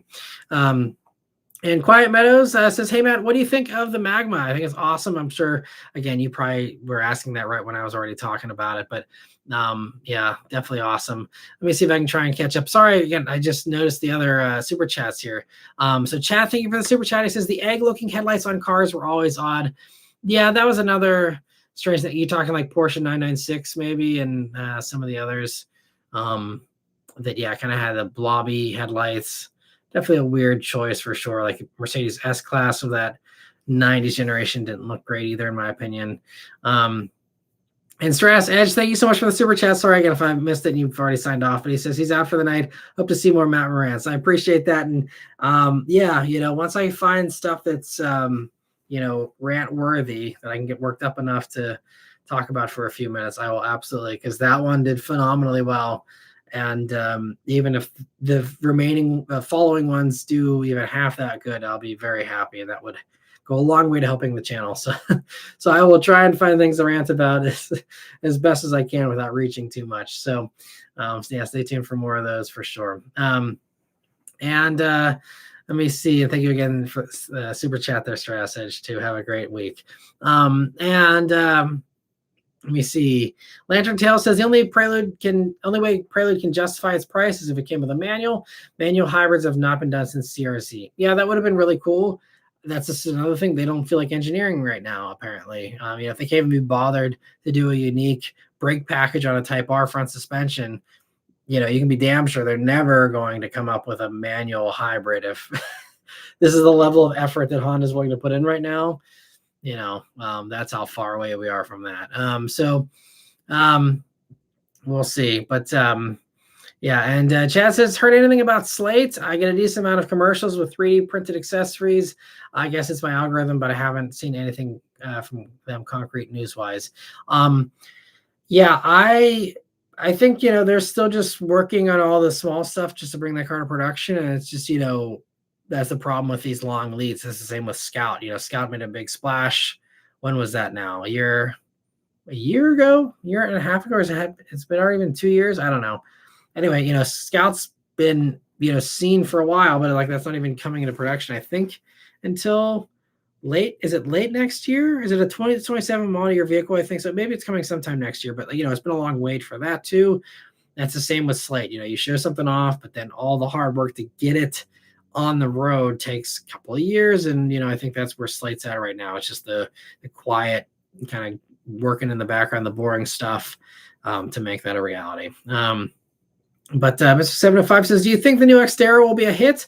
I know we don't know much about it yet, but do you think it will be worth the wait over a Passport or 4Runner?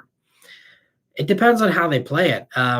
They have said when they've discussed it that they want it to be a true Xterra and they want it to really, I'm assuming that means like truck based, because Xterra, I believe, I'm not an expert on the old ones, but I believe it had some, underpinnings that were shared with Frontier, and I believe it was body on frame. I'm pretty sure, at least for the first or second generation. I don't know about the last one, but I think they all were. But regardless, I think if it's body on frame, then you really got to bring your A game against 4Runner, because 4Runner is the king, and I think the new 4Runner is fantastic. They got their work cut out for them there. Now, if they go the Passport route and it's a unibody, I think you're going to get a lot of haters right off the bat. It could eventually be a commercial success with just the normies and the people who, aren't going and conquering Moab and are wanting that from an Xterra. The people who, again, are happy with what Passport is, which is still, a shorter pilot family hauler that has beefy tires on it and a little more off-road capability. So it depends. I think both ways could be successful as long as they're executed properly. So I think that is, it'd just be interesting to see how that goes. Sorry, I'm getting a couple of texts here, so I'm getting thrown off by other distracting things here. But so yeah, I think that's really where it goes. I think it could be a hit, absolutely, and I think it's hard to even say with Nissan's judgment right now, because if we were talking before last week, I'd say, oh yeah, they got great judgment. Look at Kicks, look at Sentra. I think they've done a really good job with all their new stuff. Leaf is fantastic. You'll see my review on that here, hopefully tomorrow or Tuesday. We'll see, depending on how fast I can edit it. But so they make really good products. But then we just had the just colossal facepalm of the rebadged Mitsubishi Outlander plug-in hybrid here that came out in the past week or whatever, and that really makes me kind of question Nissan's leadership all over again.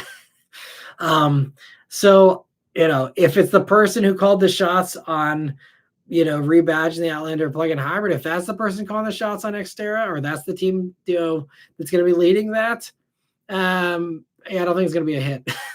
Now, if it's the same people running the show for Kicks and stuff like that, absolutely, I think it could be, and I'd have more confidence there. So we'll just have to see. But I think, they have some baked-in demand. I think people want a new Xterra. I think that that's a red-hot segment.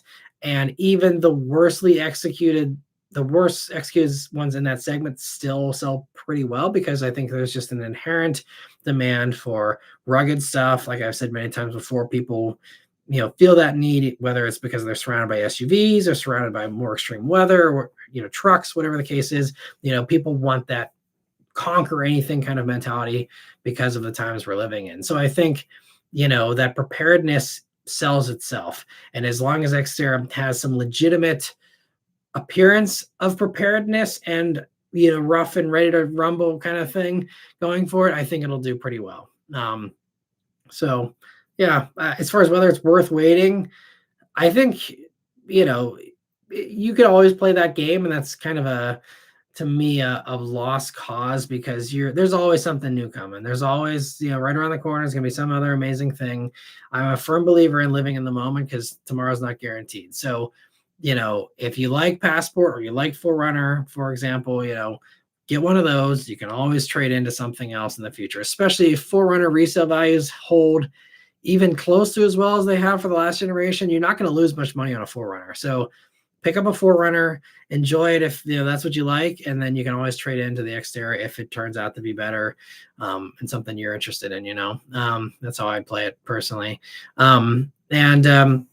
I see Raphael says there's no gas leak this time, and they talked to her, so that's good. Hopefully, I don't know, what happened. I'm sure there's a lot more to unpack there, Raphael, with your crazy neighbor, but hopefully they get their act together with their driving. That's nuts. I see Sowick says, hey, off topic, I tried using your website to find new cars near me, and regardless of which car I tried to look up, it said limited supply and just redirected me to CarMax. Sorry to hear that. So yes, that is something that happens from time to time with that site. They only work with a certain amount of dealers, and some places just don't have enough dealers that work with them to get that pricing. Hopefully, I don't know if does it just redirect you to CarMax. I thought it should still give you the invoice pricing. Maybe it doesn't. I apologize if it doesn't. Definitely send me an email if you want to kind of discuss more about that. But yes, I'm aware that it does that sometimes. I was under the impression that it still gave you the invoice pricing, because that's the deal. Is you go to the site, you get invoice pricing. So hopefully you're still getting that. If not, if there's a vehicle in particular where you're not able to find invoice pricing on your own, I mean, there are admittedly other places that you can find that too. But if you need help finding invoice pricing on something, I'm happy to help. If the website's not doing it for you there, absolutely send me an email, or whatever, links in the description for any of the contact info there. Happy to help assist with that. And thanks for bringing that to my attention. But yeah, that is unfortunately just one of the shortcomings of the service that I partner with for that. And that's part of also why, I'm also doing the Amazon Autos links sometimes to some of the things. If they're able to provide at least a direct kind of price, it might not be invoiced, but just another outlet there. If there's no dealers, they're able to work with you where you're at there. But thanks for that. And Vishal says Genesis is doing what the enthusiasts want, literally, right? Yeah, I know, it's great. And again, sorry, this discussion we've already discussed, and that's on me for being so far behind. But Genesis needs to come out with these two vehicles. I wouldn't be able to afford either, but I'd love to see them on the road. Right there with you. And Raphael says the Ioniq 6N is 70 grand, and Joe Rady didn't hold back. Interesting. I hadn't watched his take on it. So, objectively, what is the price premium? I'm trying to think of what the comparison is pricing wise for Ioniq 6 versus Ioniq 5. Because I believe 5 is cheaper than 6. I don't know by how much. I don't think it's a $5 grand difference. I believe Ioniq 6 though does have a few extra things over the 5 that could possibly justify, the extra $5 grand price. But I mean, it's 65 grand for Ioniq 5N. So it's not that far off. And again, with the price premium of the 6 and the few extra additions, I mean, 70 is maybe a little high. I would have maybe liked to see, 67.5. But to me, 70 for that car doesn't seem absurd, especially because, the performance is going to absolutely be there. I mean, you're talking, 615 horsepower still, right? You're talking a 3 seconds 0 to 60, probably, or low 3 seconds. For 70 grand, it's still going to, absolutely smoke just about anything else that's $70,000 out there. So, that's not even me being a Hyundai fan. That's just like, I mean, I gotta look at what the price premium is.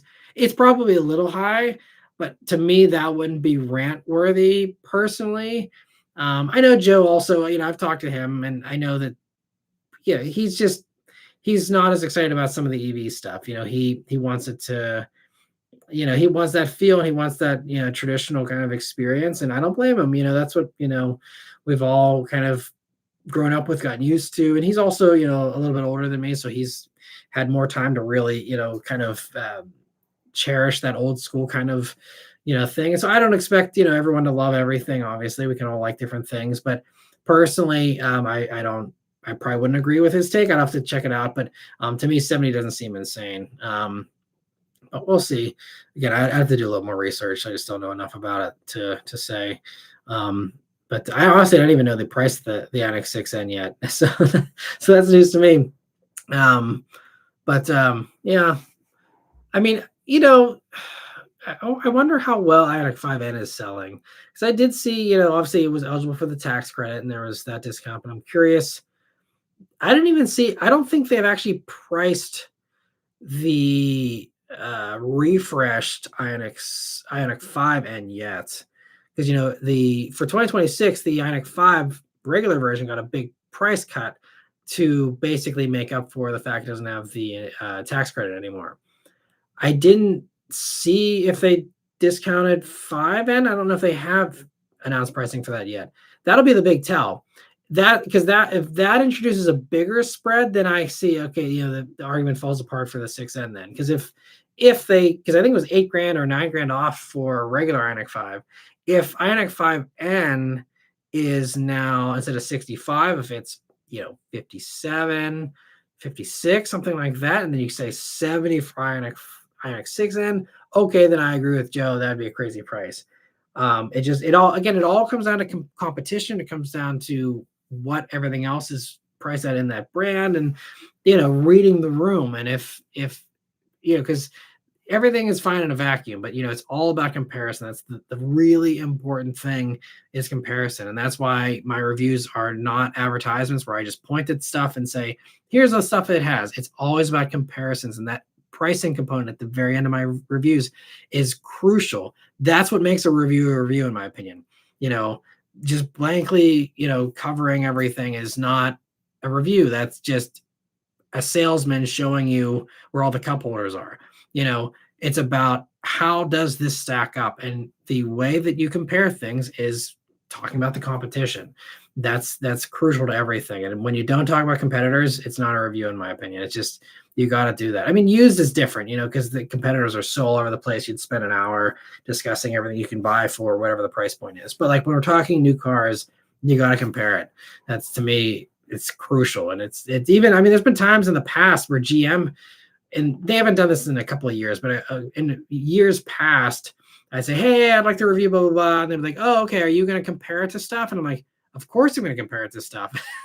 And for them, that used to be a weakness in the past. Thankfully, they've largely fixed a lot of their pricing, so they don't have to be scared of comparisons as much anymore, I don't think. But like, that was a question that was asked to me. And I don't think GM was the only one. I think there's one or two others in the past that were like, do you have to compare it to stuff? I'm like, yes, I do.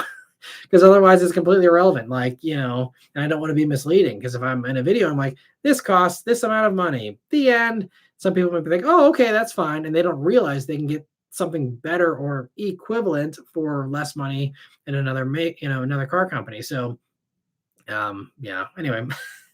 Let me see here. So Lancelot says, I'm not crazy, my mother had me tested. That's a good one. I should start using that. And Chad says the used price for a Genesis is appealing. Yeah, they're great. They do depreciate, so they are great values on the used market, and that's still one area where they are certainly no Lexus as far as the residuals and the resales there. Lantern Tail says Honda has no consistency. How they went from a hardcore Type R to a Prelude in the form it is beyond me. Yeah, it is. It's strange. I agree. And Jordan says, with the convertible era ever, or will the convertible area maybe ever return for Toyota, Ford, GM, etc., especially after the giant SUV crossover craze? I don't think so. I think I think there is still always going to be a small and consistent market for convertibles, kind of the same as sedans. I mean, sedans is a bigger market, but I think it's kind of the same story as sedans, where you have certain people that say, "Oh, I gotta have a sedan, I gotta have a convertible or whatever," and you're always going to have that segment of people that they're not going to move. They're going to stay put with that.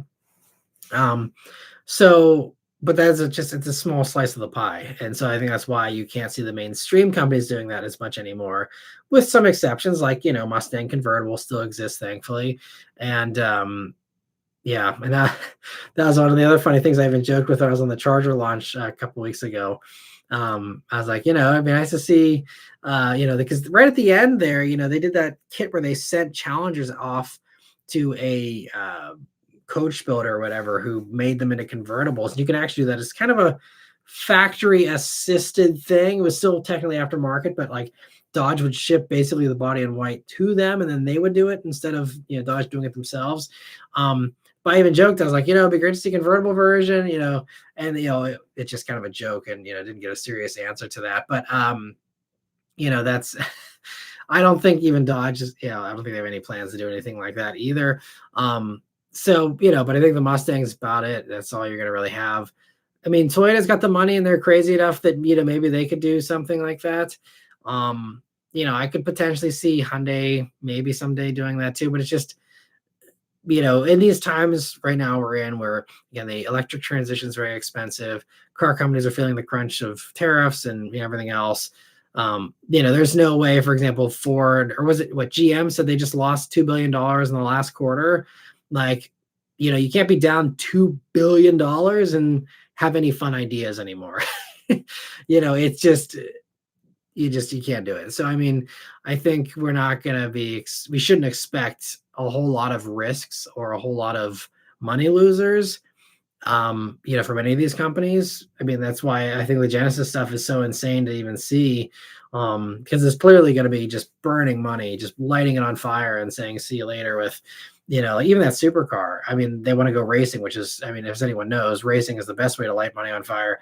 But especially doing F1, doing these high-end race series and all that stuff, it's very, very expensive. I mean, I think Genesis is just doing Le Mans, right? I think they're not doing F1, but regardless, like all these very expensive endeavors, with very little return, in my opinion, unless you're, a supercar company where there's a bigger halo effect and, image boost. But for Genesis, I just, I don't know if it's really worth it for them, but they're doing it anyway, and, more power to them. I'm happy for them, but, I don't really envision, too much of the mainstream stuff having a convertible anytime soon.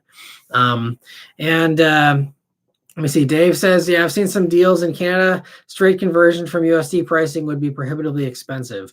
BRZ debuted at 25 grand USD, and it was just under 30 Canadian. Average salary is less in Canada too. Interesting. I thought, I didn't know that. I thought salaries were slightly higher in Canada as a result of the bigger, price tags on stuff there. But yeah, I just don't know enough about it, because I know there's other perks for sure, healthcare and things like that in Canada, where you don't have some of the costs we have here for sure. But interesting. Yeah, I guess we'll have to see how it sells in Canada too for the Prelude. I think that's another thing. Like, I saw someone on our cars talking about like Canadian Prelude specs potentially. Like, I think in America we don't get a heated steering wheel either, which, man, maybe that'd be a whole nother rant once I actually get my hands on a Prelude, because I don't even know exactly everything that comes on it, because again, I haven't looked super deep. But like, if Prelude doesn't even have a heated steering wheel, which by the way, I believe you can get in Civic Hybrid, but like, if you don't have that, I think people are saying, oh, Canadian market must have a heated wheel, but we might not have it here in the States. But 43 grand and 200 horsepower and not even a heated steering wheel, like, oh man. There could be a whole other rant, I guess, the rant video. But so deep breaths, Matt. So anyway, yeah, we'll have to see how it works in Canada there.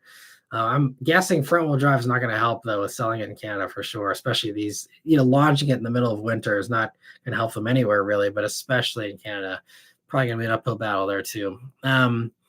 And all right, let me see. Getting back to the discussion of bold designs. Oh, and Chad, sorry I missed the other super chat here. He says exterior with stepped roof. I can't fit in for headroom. Yeah, I know it was kind of tight on headroom for sure. So I'm hoping that they do a better job with packaging for the new exterior for sure. And thanks again, Chad, for the super chat. But let me see here. So Lantern Tail says the new Venza was also bold, but in all the wrong ways. Yeah, the new Venza was, it had some cool stuff. I mean, it had the knobless touchscreen. Was the first there. They have the electro or the what is it called? The um, chromatic electrochromatic roof, I think is what it's called, where it dims itself. That's, and I mean, there's still no other Toyota or Lexus, I don't think. Maybe it's the new ES have that, I think, but I don't think there's any other Toyota that has that. So, I mean, there are some very futuristic things in the Venza, but I think the problem with Venza is they just phoned it in on the packaging. You can't have it be more expensive than RAV4 and have it, have a tiny bit actually less space than RAV4. Technically, it's just kind of, again, packaging. That's another car where someone should have been like, all right, wait, like if this is the only way we can do Venza, maybe we shouldn't do it. And instead, they decided to go for it anyway. I mean, some people like them, and there are some perks to Venza over RAV4 for sure. Aside from just not being another RAV4 on the road, it does have a nicer ride and a little bit more refinement and stuff. And I covered that in my Venza review when I did one. And actually, my neighbor has one, and they seem to love it. So, it works for some people, but that's another car where I was excited about a new Venza, and then whenever I saw it wasn't a Passport competitor, and instead, or an Edge competitor or something like that, a Murano competitor, and instead it was just another RAV4. I'm just like, all right, well, another bad choice there. But anyway, Jazz says, looks like a cool watch you're wearing. Just my regular Apple Watch here, which I very much enjoy these for the health tracking is the main reason why it's a must-have for me personally. But thanks for noticing, Jazz. Yeah, just I just have a leather band on it, so a little different than a regular Apple Watch band you might usually see, but it's just an ordinary Apple Watch. And I'm not paying 42 grand for a Prelude. I love saying it because I really hope that Toyota and Lexus actually releases their EVs with a manual transmission. Oh, by the way, this is the okayest basis. Gotcha. Thanks for letting me know there. Yeah, YouTube's being weird with the usernames here tonight for whatever reason. I don't know if that's a new thing they're going to do permanently or what, but thanks for letting me know. I'll try to remember that for the future there. And phenomenal username as well. And but as far as an EV with a manual, I mean, yeah, it sounds like they have that, and they're working on it a lot. Like they also just put the running gear in an old AE86. If you saw pushing pistons, that are a cool video on Instagram showing how it can actually stall, and it has like an actual clutch connected to an EV powertrain. And I think that is absolutely the way to do it for enthusiasts. You get all the perks of the EVs, but you still get that engagement. Obviously you don't get real sound, but you get at least that real mechanical feel of shifting through the gears and stuff, which I think goes a long way. So I hope that they do, come out with that. It sounds like, there's some intent there. I think really not so much will that happen, but will they still keep pushing forward on their EVs? Because I think Toyota might be very excited to see, a slowdown in that and, happily run back to the hybrids they've done for the past 30 years and the, plug-in hybrids, which are very good as well. But, if they don't have to spend all this money to innovate and, push further, staying in your comfort zone, your profit, margin comfort zone there, then why not? So we'll see how they play that. But I'm more wondering, are they going to actually even do a performance EV versus, I think if they do one, I think the manual thing is actually something I'm not banking on, but I'm fairly confident they will do. It just, will that actually will that kind of car actually come? I don't know. We'll see. I think eventually, obviously, but just I don't know if it's gonna be anytime soon. And Mitch said, I think the closest thing for dealers killing off a car might be the early Y2Ks retro Thunderbirds. Maybe. I mean, I didn't follow pricing back then because I was, a lot younger, so I didn't track that as well as you did, so maybe that killed that car.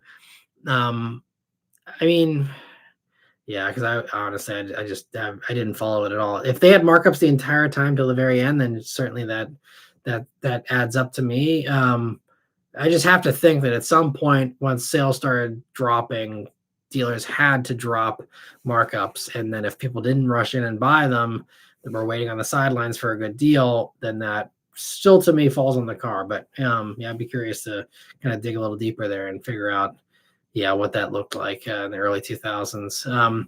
And JJ Man says, do you see Dodge or Ram bring back a new Ram Charger SUV? So if you're talking like a two-door thing, I don't think so. I think the top priority it seems right now for Ram is a new Dakota or a mid-size truck.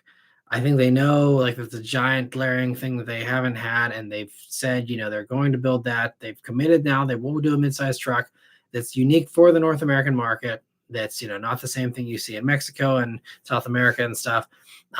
Something for the United States is coming. I believe in 2027 it was in the agreements about the factories and stuff. We just saw a recent commitment about that to help appease the tariff situation and stuff.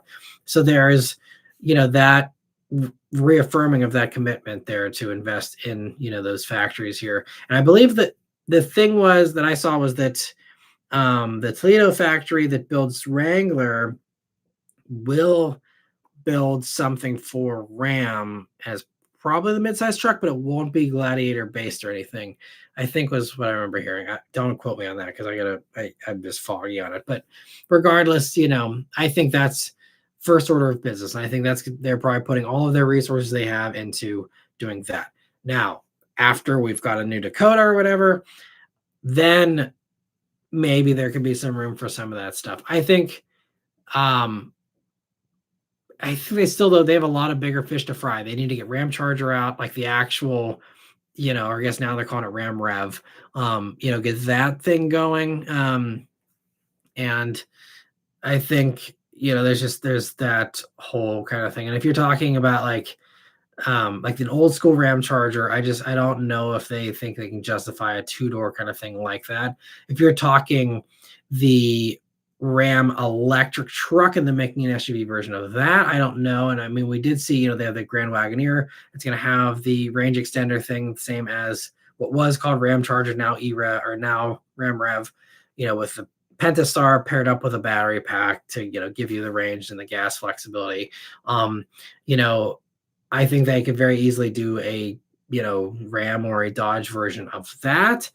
Depending on how well it goes over for Jeep with the Grand Wagoneer, but I think they also don't want to, take some of Jeep's lunch there and step on their toes. So, I'm not sure how they'd play that if that's what you're asking, but I think it's gonna have to be just a wait and see in all the ways. It's several years off, regardless whether you're talking about a range extender thing or you're talking about, kind of old school formula for an old Ram Charger. I think, it's just you gotta wait for a Dakota. You gotta wait and see how the plug-in hybrid Grand Wagoneer would do first. And Lantern Tail says, in this economy, a Mitsubishi Mirage EV would be good. The hilarity of a fast Mirage is meme worthy. I mean, you're not far off with Bolt, honestly. I mean, obviously it'd be funnier in Mirage because that's even smaller and more chintzy. But, Bolt, and Bolt, I don't even know if you'd call Bolt chintzy. I mean, maybe the new one. I haven't been in the new one yet. But, I mean, the current or old Bolt was actually a pretty nice car for the money, in my opinion, especially with the Super Cruise. It'd be a great commuter with that. But I mean, I think that if you are after basically an electric Mirage, Bolt is going to be your ticket there. And pricing wise too, I mean, I think you're not going to get much cheaper with a Mirage EV, even if that was a reality, because, Bolt is what, I think 28 is what they said for pricing for the base one. And I think, yeah. So, I mean, that could be, I think that's kind of the essentially the same as a Mirage EV kind of. And let me see. Yeah, a fast Mirage is hilarious. I'm also, maybe someone's already done this, but why has no one built a SEMA build of like a Mirage with a Hellcat motor stuffed in it or something? Like, surely someone could cook up some kind of insanity like that, and it would be hilarious. It would, steal the show. It seemed like I like the emojis there, and everyone. So thank you for for the 100s there.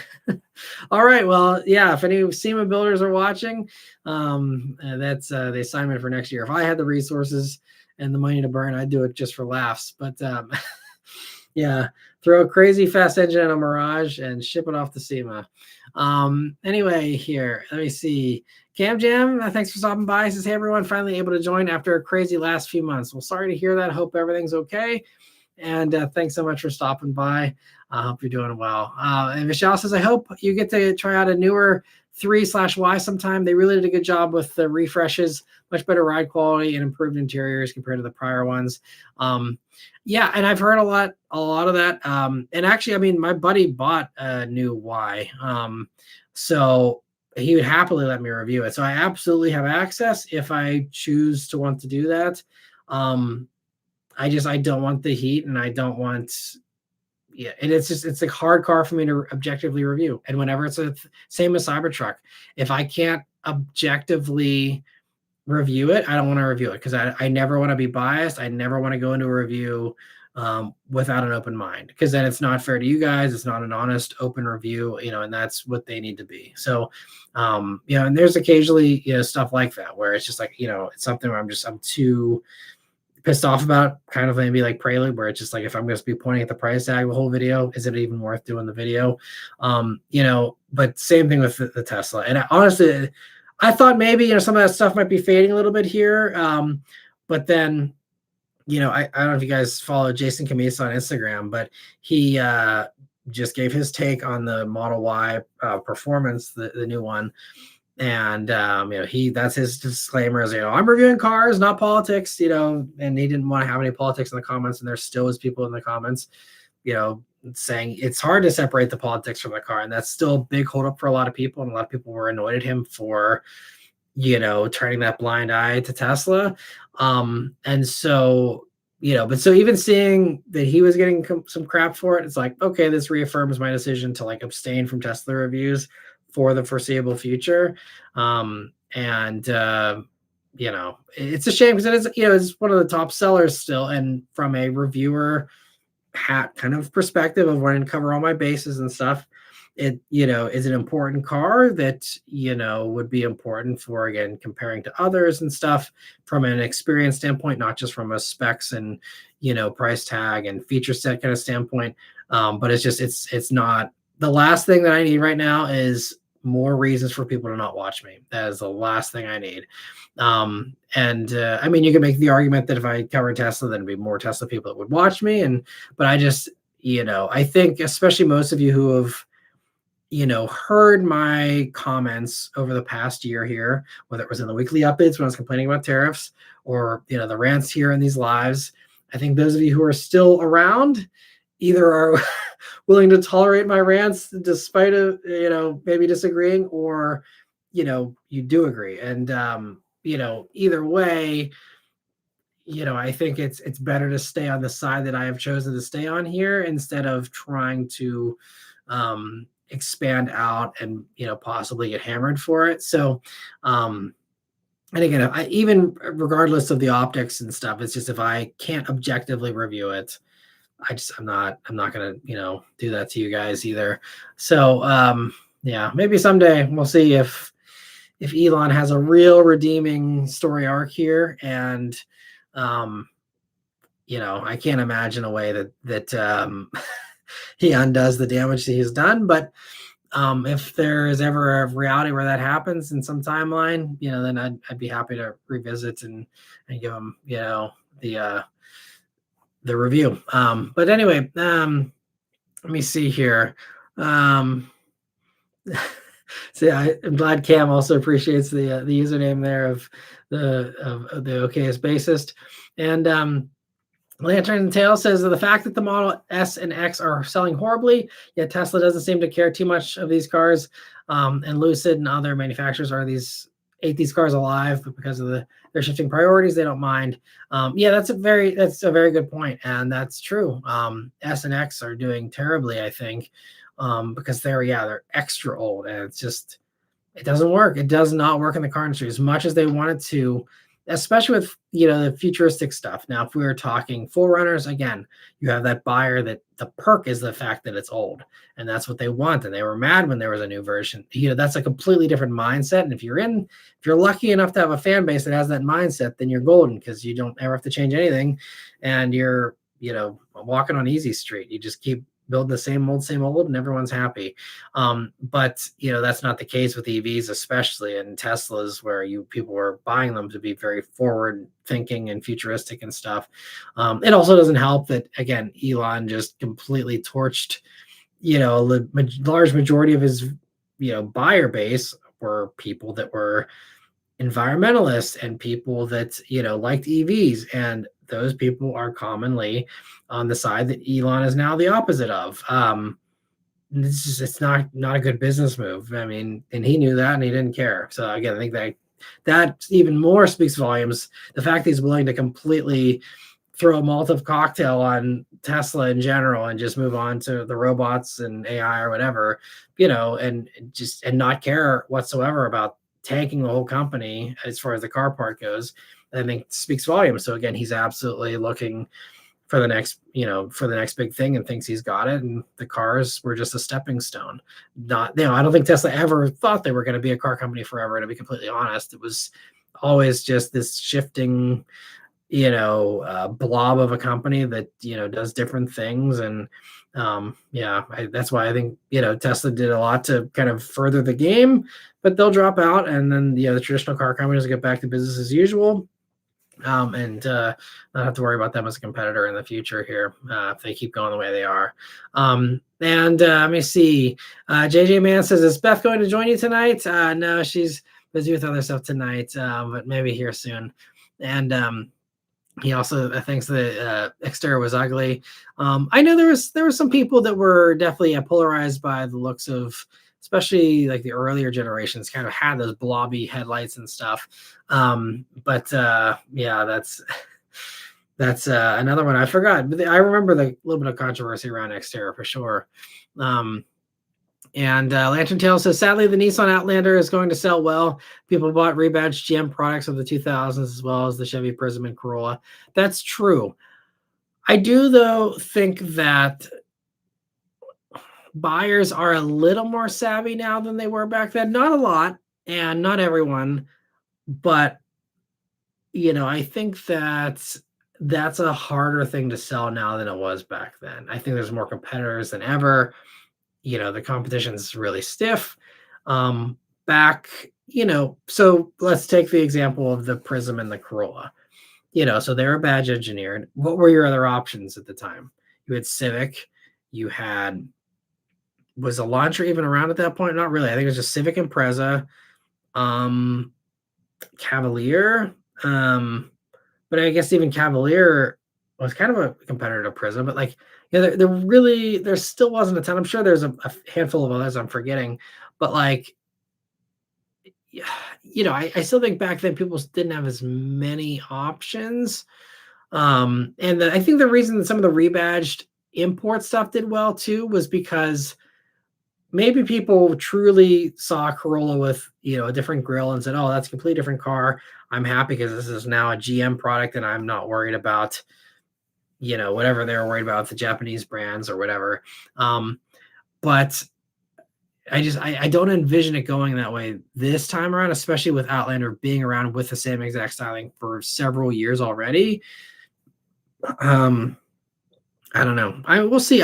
That's another one. I'm happy to, that someone else is running the experiment and it's not my own money on the line. I can sit back and, eat the popcorn and see what happens. But yeah, I don't know. It'll be interesting to see. For now, I'm not convinced that it'll sell well, but I'm looking for any kind of resurrection of Nissan that they can get. I'd love to see them come roaring back. And so we'll see if that helps them do that, and that's great. And if it helps them keep the lights on at the Outlander factory because they're not running at full capacity clearly, then great. I want to see people employed and working in these factories, and if that helps that, if that achieves that purpose, hopefully it works out for everyone. But just from a reviewer standpoint, yeah, that doesn't seem to make a whole lot of sense still. Um, and also, Fook, thanks so much for being a member for 30 months now. I really appreciate it. He says, us tolerate you, a decent human being with a conscience? No way. Well, I'm glad you agree, and I'm glad you think so. But I'm self-aware enough to realize that I'm sure I sound like a complete idiot to a lot of people. So and maybe some of those people find it entertaining, regardless. But I'm sure a lot of people think my takes are hilariously terrible. But anyway, Teddy, thank you so much for a super chat as well. He says, I'm late, Matt. I wanted a used Cayman 718 for my birthday next year, but your review on the new 6-pack Scat Pack made me reconsider it. 2 times the price though. Well, I mean, yeah, I mean, a Cayman's great. The Charger's great too. But yeah, I don't know. I mean, it depends on what your personal preferences are. So if you have any follow-ups too, Teddy, happy to kind of talk through it more with you there if you want. But yeah, I mean, Caymans are fantastic. The only thing about the 718, the motor is fine. As a Subaru fan, you'd think that I'd like the turbo motor better, but I did review the Cayman GTS with the turbo motor. It was fun. But I mean, the GTS 4.0 is just, so much better. And the GT4, came in obviously a lot more money, big money for those. So not comparable, I'm sure. And if your entry point into a Cayman is, getting into the 718, and that's, the level you're able to get into it, still a phenomenal chassis, phenomenal, backroads tool. It just misses some of the magic, so. And it comes down to exactly, again, what you're looking for from an interior standpoint, from a newness standpoint. Just to complicate things and be devil's advocate, I'm sure you've already looked into the older generation Caymans, but I personally would be inclined to go prior gen Cayman if you can't go up to one of the 6-cylinder versions of the current generation. Go backwards a generation, get that in a 6-cylinder. I think that could potentially be a more rewarding drive than the Turbo 4 and the Cayman 718. I'm sure you've probably, again, figured it out on your own. But if you want unsolicited opinions from the peanut gallery here, that would probably be, because Caymans are fantastic. And I reviewed even the first gen Cayman, but you can even go the second gen, which I think is still kind of just a heavy revised first gen, but that generation is great. It's been a long time since I reviewed one. I should probably revisit one if I can get my hands on one someday. But yeah, they're all great cars. Can't go wrong with any of them. Scat Pack's great too. That was a lot of fun and really just a nice daily all-rounder. I spent an entire day. I don't know how many. Probably put maybe 200 miles on that thing over the course of a day. Just, it did tail the dragon surprisingly well. It was great to just roll around. Where were we at? Tennessee and all that, well, and it's a nice car. I really could see, if I, again, if I wasn't going for the Bullet or something and I wanted a 2-door and I wanted the all-weather capability, it's a car I could easily see myself living with and being very happy with. Honestly, it's really good. Now, I think it is very big. I'd probably, like most other people, just go for an M240i instead. But, if you want the bigger space and stuff, I think, Charger's great. Thank you so much for the super chat, Teddy. I'll keep an eye out if you have any other follow-up questions here in the last few minutes. But Chad, thank you so much for the super chat as well. He says, I remember doubting Genesis move from one coupe to a luxury brand. I love the old coupe. But now I'm impressed. Messaging tech value, in your opinion? Yeah, I think in all the ways they've done a very convincing job, whether it's the color palette, the interior color options are really fun, impressive interior materials like actual metal, actual kind of crystal shifters, and nice screens. I think that the crystal stuff is just plastic, but like very nice looking stuff, and the metal feels great. The leathers are very nice. And I mean, they understand what luxury buyers want. They want a very upmarket look, which is why the GV80 still kind of looks like a Bentley to a lot of people, and sells super well. They've done a very good job. And I mean, they've had some hurdles and stuff as well. They've had some recalls and things like that for sure. So there's certainly, they haven't executed perfectly, but I think they've done an excellent job in all the ways.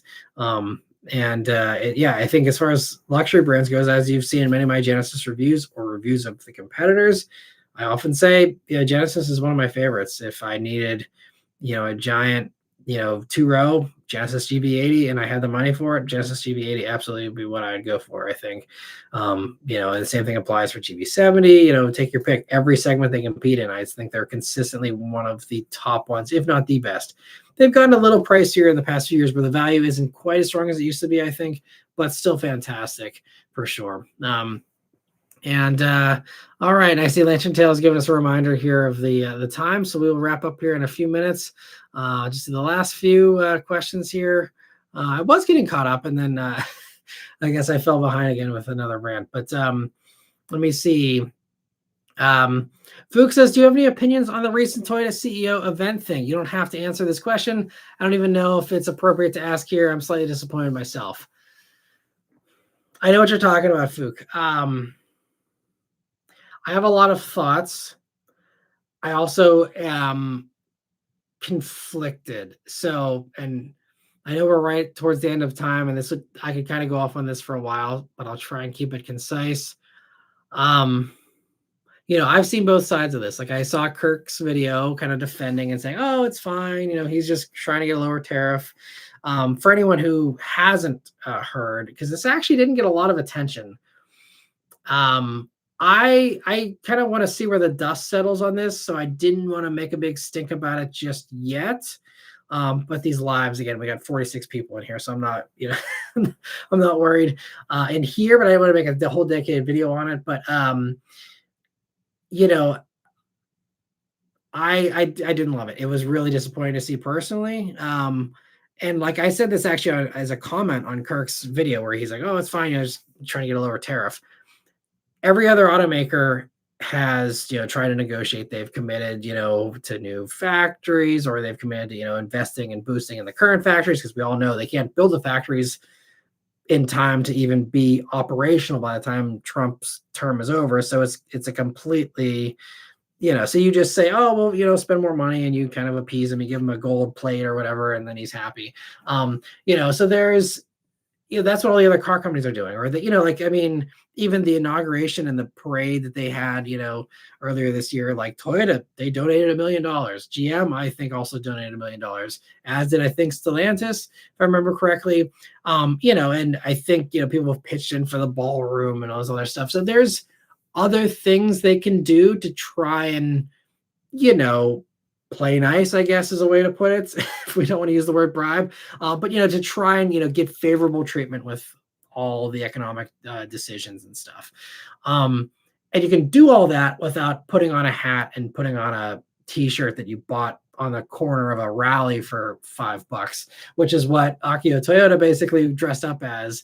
It was like a bad cosplay of like what he thinks an American is like these days, I think is kind of the read that I got on it. And I hope that it's just him being misguided and not truly understanding what the faux pas that he made with a large, I'd say, majority of Americans. But I said this in Kirk's video, if that got mainstream attention and got national coverage, that Akio Toyoda is running around in full MAGA gear, Toyota, I mean, they wouldn't have had the Tesla style fallout, but that would have not been good. And I mean, I'm sure there's some Toyota fans that picked up on it and, were disappointed. And actually there was a couple of people who I saw comment on Kirk's video that said, like, I was going to buy a GR Corolla and I actually decided not to, like, because of this. I mean, how much of that is actually real buyers? How much of this is, just people saying that stuff? I don't know. But again, the divisiveness, you don't need to be that divisive. It just, you're shooting yourself in the foot. And it just, the other thing though that I will say is Akio Toyoda is not the CEO anymore. He's not fully running the show, at least as far as titles are concerned. He's a chairman on the board now. He was moved on a few years ago. Now we know he's always been kind of a skeptic when it comes to EVs, even though they've invested in them, and he's been part of the reason why they've invested. So he's absolutely doing some of that. But he's always said, he points to third world countries and stuff, being like, look, gas is going to be around for another 100 years in one form or another. We can't just turn a blind eye to this because Toyota does sell in third world countries and stuff. They can't go completely electric and pretend like any non-first world country doesn't exist. So, and that there's obviously valid points there. And I mean, I've been the biggest Akio Toyota fan for a decade. I mean, the renaissance that Toyota has had, it's I mean, and just the stuff they continue to build. I mean, what other company has all these sports cars? What other company makes my favorite cars these days? I mean, I absolutely love Toyota to death, but that was just an incredibly stupid decision. I have to hope that there's some kind of cultural disconnect, the same way I probably don't have a great idea of what's going on politically in Japan right now. I sure hope that he's just really out of the loop. And that was just a bad cosplay of what he thinks would get him favorable treatment, or what he thinks the NASCAR crowd, which, I mean, I guess if you're dressing for a NASCAR crowd, which is what that event was, you're probably pretty on the money there. But again, at what cost? So you appeased an arena of NASCAR fans and Jimmy Johnson or whoever else was there, the NASCAR people, like, great. And then you, again, upset a bunch of other people. I don't know. It just seems like a bad move. But to me, I don't put Akio in the same bucket as Elon yet. Maybe that'll be the case eventually, and I will have to have different opinions about Toyota in the future. I sure hope not, because they're a great company, and I don't want to have another great brand get ruined by the stupid politics of some of their leaders. But yeah, I don't know. We'll have to see how that plays out. But yeah, I'm kind of touch and go with that right now. I'm hoping that again that Akio isn't going off the deep end, or if he is, that again he gets moved off the board, and he can go off and race around and be his own crazy person. Because I mean, who knows how many other executives are doing the same in their own personal time and stuff. It's impossible to track who is what and supporting this, that, and the other. Who knows? So I'm not going to go overboard with it, but yes, it was disappointing to see for sure. And we'll see how much they lean into that or don't. I hope it was a one-time thing and a bad choice, and that's that. We'll see what happens.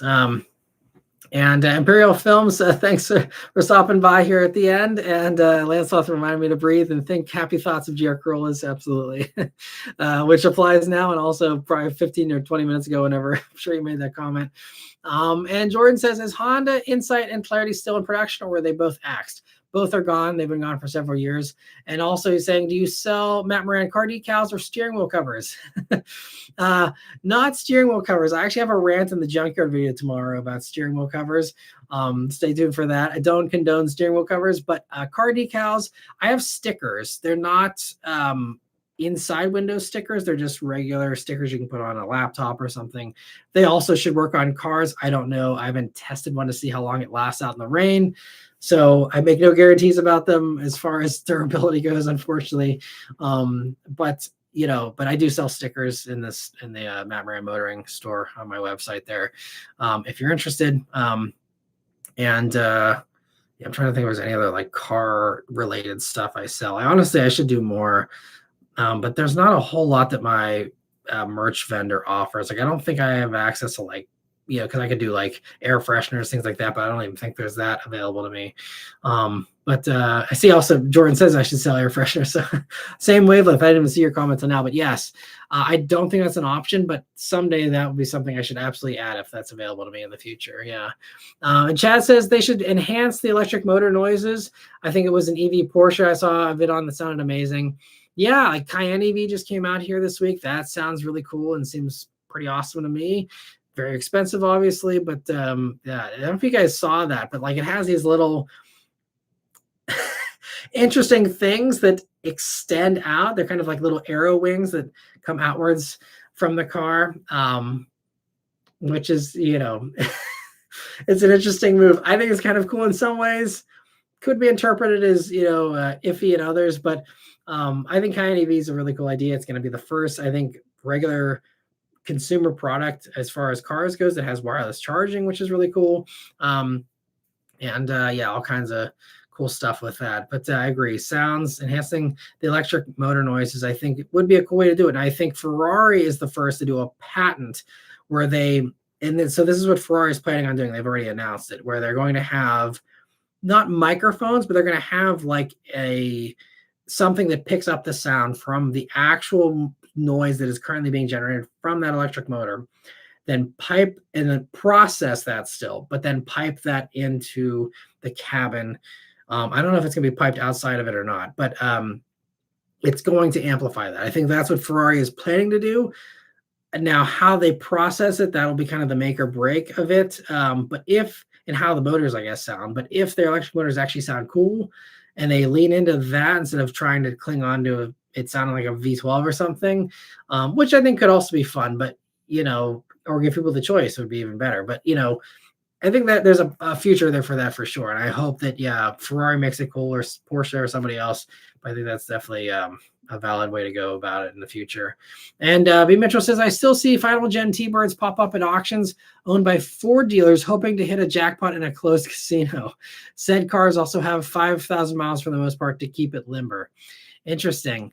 That's funny. I think they're going to have to be waiting a lot longer than, what has it been? 20 years? I think you got to wait longer than that. This is probably the bottom of the depreciation curve, because I've seen that the last gen T-Birds there, they've been going, I've seen some under 10 grand, I think, if I remember correctly. They're pretty cheap now. So cheap that it's kind of been tempting for me if I wanted a fun runaround thing and could afford it after the Fiat, like that. That's something that kind of appeals to me, honestly. There actually another journalist I know, he actually just picked up a white Thunderbird of that generation, and he's always wanted one and finally has one, and I think he's enjoying it. So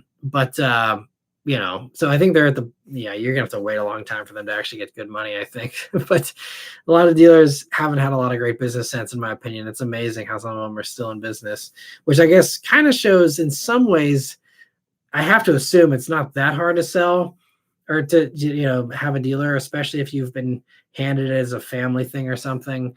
Because, man, some of these dealers, the bad business moves they make, it's just, it's amazing. Anyway, so Lantern Tail says a manual EV would be nice, as it would be more engaging and will force the driver to pay attention. They should also make a switch or a knob to switch it to auto, also including full self-driving while you're in it for stop and go. I agree. I think that's, the best of all the worlds. Have, the autonomous stuff for when you want it, have the manual when you want it, disengage, go to auto when you don't feel like it. I think that's the best way to go about it. Have options in all the ways, options for sound, download any sound you want, have options for your drive experience, have options for everything. I think that's true, especially if these companies are looking for ways to, do subscriptions and stuff like that. Having a catalog of sounds you're constantly adding more to, having, new extra digital features absolutely is the way to go, I think, with some of that stuff.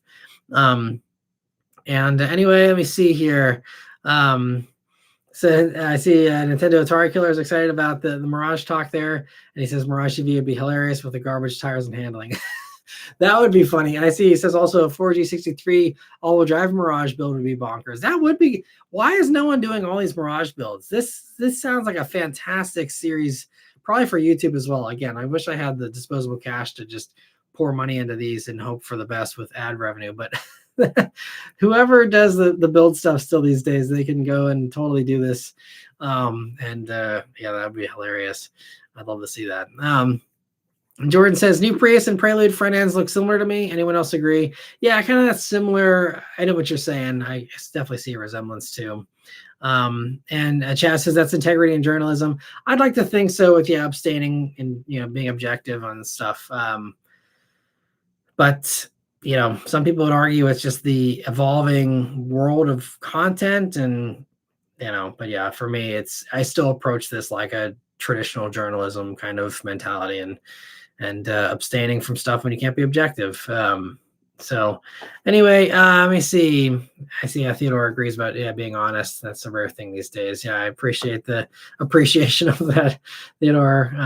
And Nintendo says that's an absolutely valid point about separating the art from the artist. Current Tesla buyers are generally pragmatic when it comes to their purchase. Yeah, I think that's definitely true for a lot of them for sure. And I've talked to Actually, I talked to a guy who briefly had a Cybertruck and then dumped it and just got the new Model 3. And he's like, it's a great car. I don't care. He's like, if someone flips me off every once in a while, that's fine. He's like, it's a good car and I don't care. And I mean, again, everyone's different and that's okay, but so I've physically, in person, face to face, talked to these people, and I'm like, look, I get it, and so it's just something for me personally. Just I can't get past. And let me see. Jordan says Chrysler Pacifica, Kia Carnival, ID Buzz, Honda Odyssey, Toyota Sienna, the only vans still in production. Did Ford or GM ever have a van? Yes, they've absolutely had vans. A long line of them, with whether we're talking the Econoline vans or the Aerostar, Windstars. There's a bunch of Ford ones. They don't have it anymore. They think last year was like 07 or 08, I think. GM had a bunch. They have a bunch of them. There's earlier ones, the Corvair vans even back in the 60s. The Suburban technically was kind of a van way back when in the 30s and 40s even. But really, minivan stuff, yeah, they've had them, ever since the Grand Caravan and stuff came out. They had all the competitors. And the ones, my favorite were they had a pointy nose. They were affectionately called the Dustbuster vans because they look like the old Dustbusters from the 90s. But yeah, lots of good vans there. But these days, yes, it is just Pacifica, Carnival, ID Buzz, Odyssey, and Sienna. Yes, you're correct. And excuse me, Theodore says, my wife said ever since you said they look like a jelly bean, that's all she sees now. In regards to I'm sorry, I know we're just a little bit behind here as far as which one. Maybe we're talking about the Model Y. But yeah. And let me see. Also, sorry, I missed the other couple of super chats here. So Chad, we talked about that one. But Jordan, thank you for the super chat. He says, PSA members and non-members, you need YouTube Premium for 100% zero ads during lives or video content. Absolutely. The other thing I will say, YouTube Premium, if it is the better way for you to watch a video, if it helps you to not click away because you get annoyed at ads, go for YouTube Premium, because that's, then at least you're, because for me, the name of the game is getting someone to watch the video all the way through and watching as much as they reasonably want to watch. That's kind of the way to win on YouTube.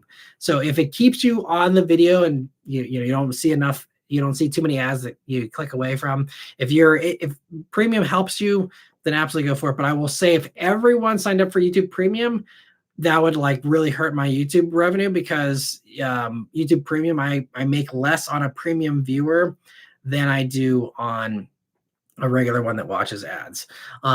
So I don't love YouTube Premium for me, but again, if it works best for you, absolutely do what's best for you.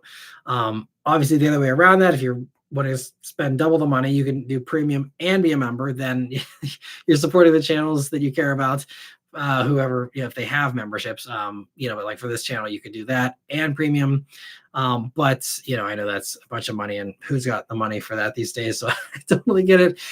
So yeah, do whatever works best for you. But just in case people thought YouTube Premium was actually good for creators, it's not. It actually is the worst kind of view, unfortunately. Because the ads are more profitable. Because it's just, you don't pay enough for Premium, and you split it out between all the content you watch over the course of a month or whatever. It's too small of a sliver for it to actually be profitable, unfortunately.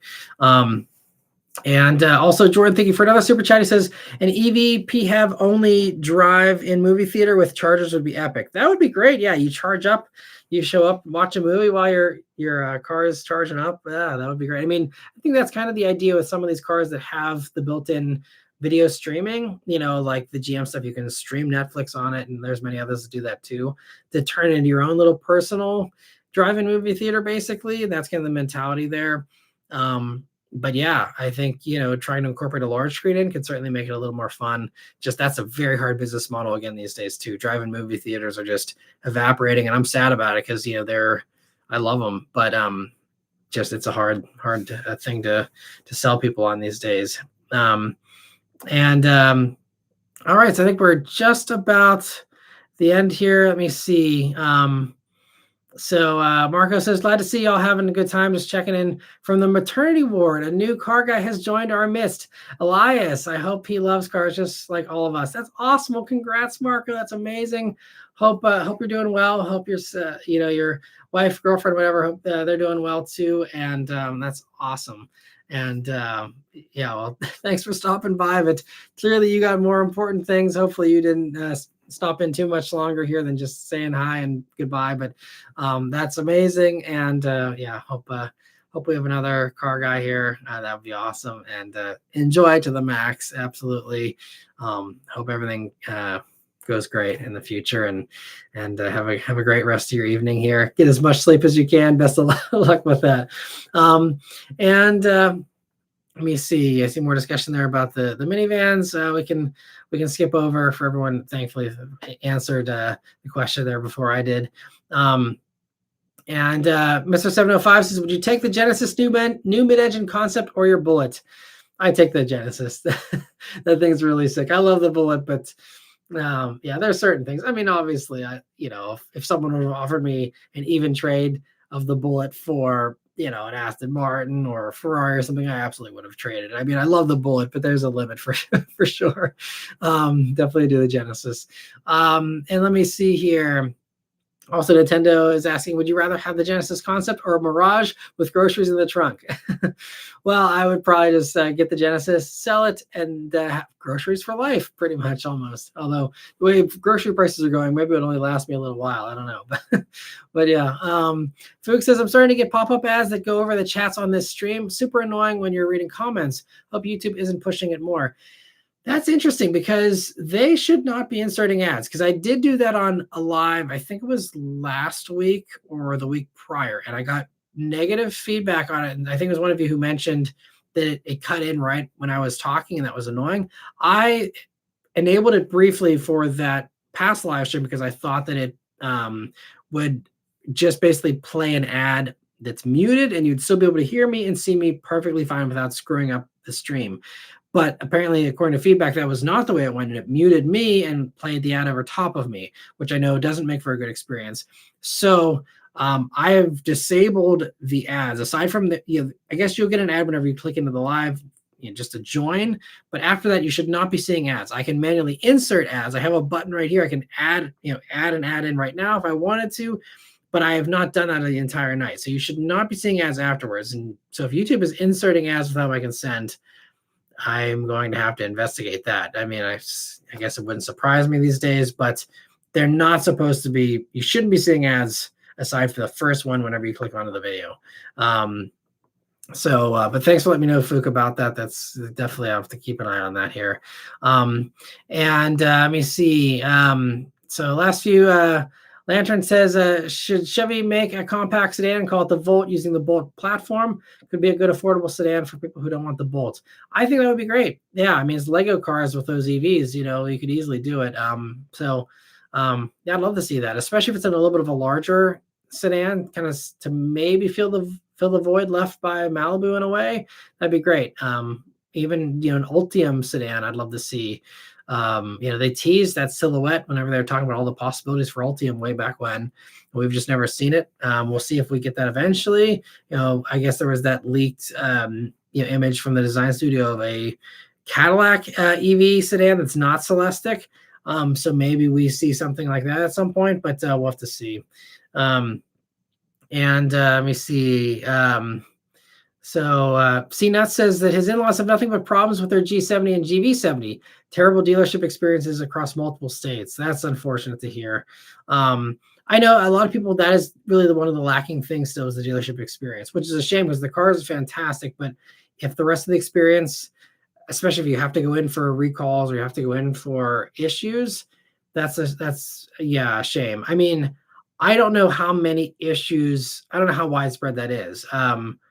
Obviously, it's happening to your in-laws. That's very valid. And I know there are other people. Actually, just a funny anecdote. We have a Genesis dealer about 15 minutes away.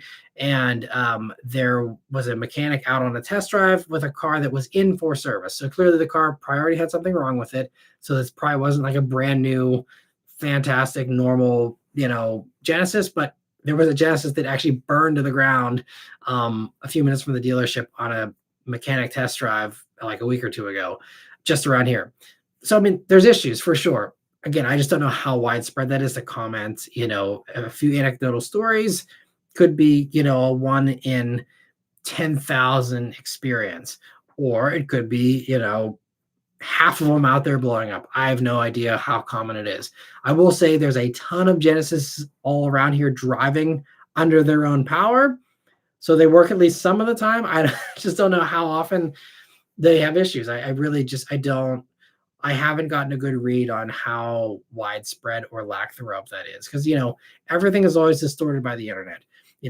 No one goes on a Genesis forum or a Genesis Facebook page or a subreddit and says, hey, I had a completely uneventful drive in my Genesis today. No one says, hey, I just went to dinner and back my Genesis and it was great. No one goes online and says that. But if it leaves them stranded on the side of the road, they say that. So it's obviously it's skewed. It's like, being in a hospital and saying, oh man, everyone's sick everywhere I look. Yes, because you're in a hospital. It's the same kind of, screwing with your head kind of thing. So it's, I don't know how widespread it is. I hope that it's not. But, I think if it is, then Genesis will go out of business because they have a 10-year powertrain warranty. And if they can't last for 10 years without having giant issues, the company is not going to be, you're going to go out of business. You can't be paying for new motors for every car 2 or 3 times over or other, giant expensive fixes. If they all were like that, they couldn't afford to offer that warranty is the bottom line, I think. So, but we'll see. But it's a shame that at least the experience is bad at the dealer when you need to use that warranty. And that's something they absolutely are trying to work on.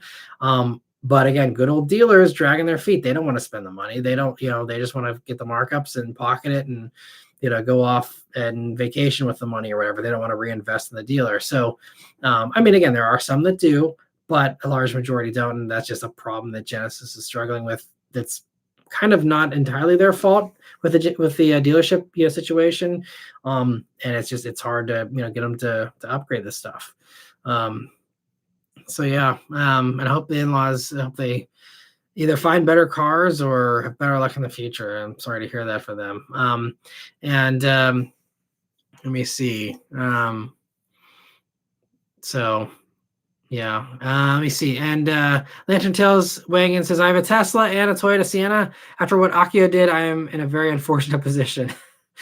Yeah, I'm sorry to hear that. It's, there's a lot of people that obviously they love their Toyotas. I'd still happily have a GR Corolla, but, again, it just comes down to how egregious Akio gets. And if it's a one-time thing, you roll your eyes and keep moving on. But if they're going to start mandating that every Toyota dealer, drape political flags all over them or something, then it's like, all right, well, sayonara Toyota, we'll see. But let me see. Fook says this drink's going to be painful. And Nintendo says, I just bought a new whiskey to try, Royal Stag from India. Vishal would be proud. Nice. I've never had that. That sounds interesting. Yeah. I don't think I've ever had any Royal Stag. I've heard of it, but never had it. See, Jordan says, thanks, Matt. Possible Wednesday live? If not, we totally understand. No, yeah, Wednesday should be fine, because it's not actually, Thanksgiving's Thursday. And as long as you guys are up for it, I'm up for it. I'm not, going to be busy that evening. So I'm happy to hop on and have more rants and tangents and answer a few questions, hopefully, as well, if you guys are into it as well. But anyway, thank you all so much for stopping by, hanging out here for nearly 2.5 hours. I really appreciate it. You guys are all awesome. Hope you have a great Thanksgiving week. If you don't join in on Wednesday, or if you do, either way, have a great holiday week. Hope everyone has easy travel if you're traveling. Hope everything, hope we have a good week here. Stay happy, stay healthy and safe. And I'll see you guys on the next one here on Wednesday. But take care and thanks so much again.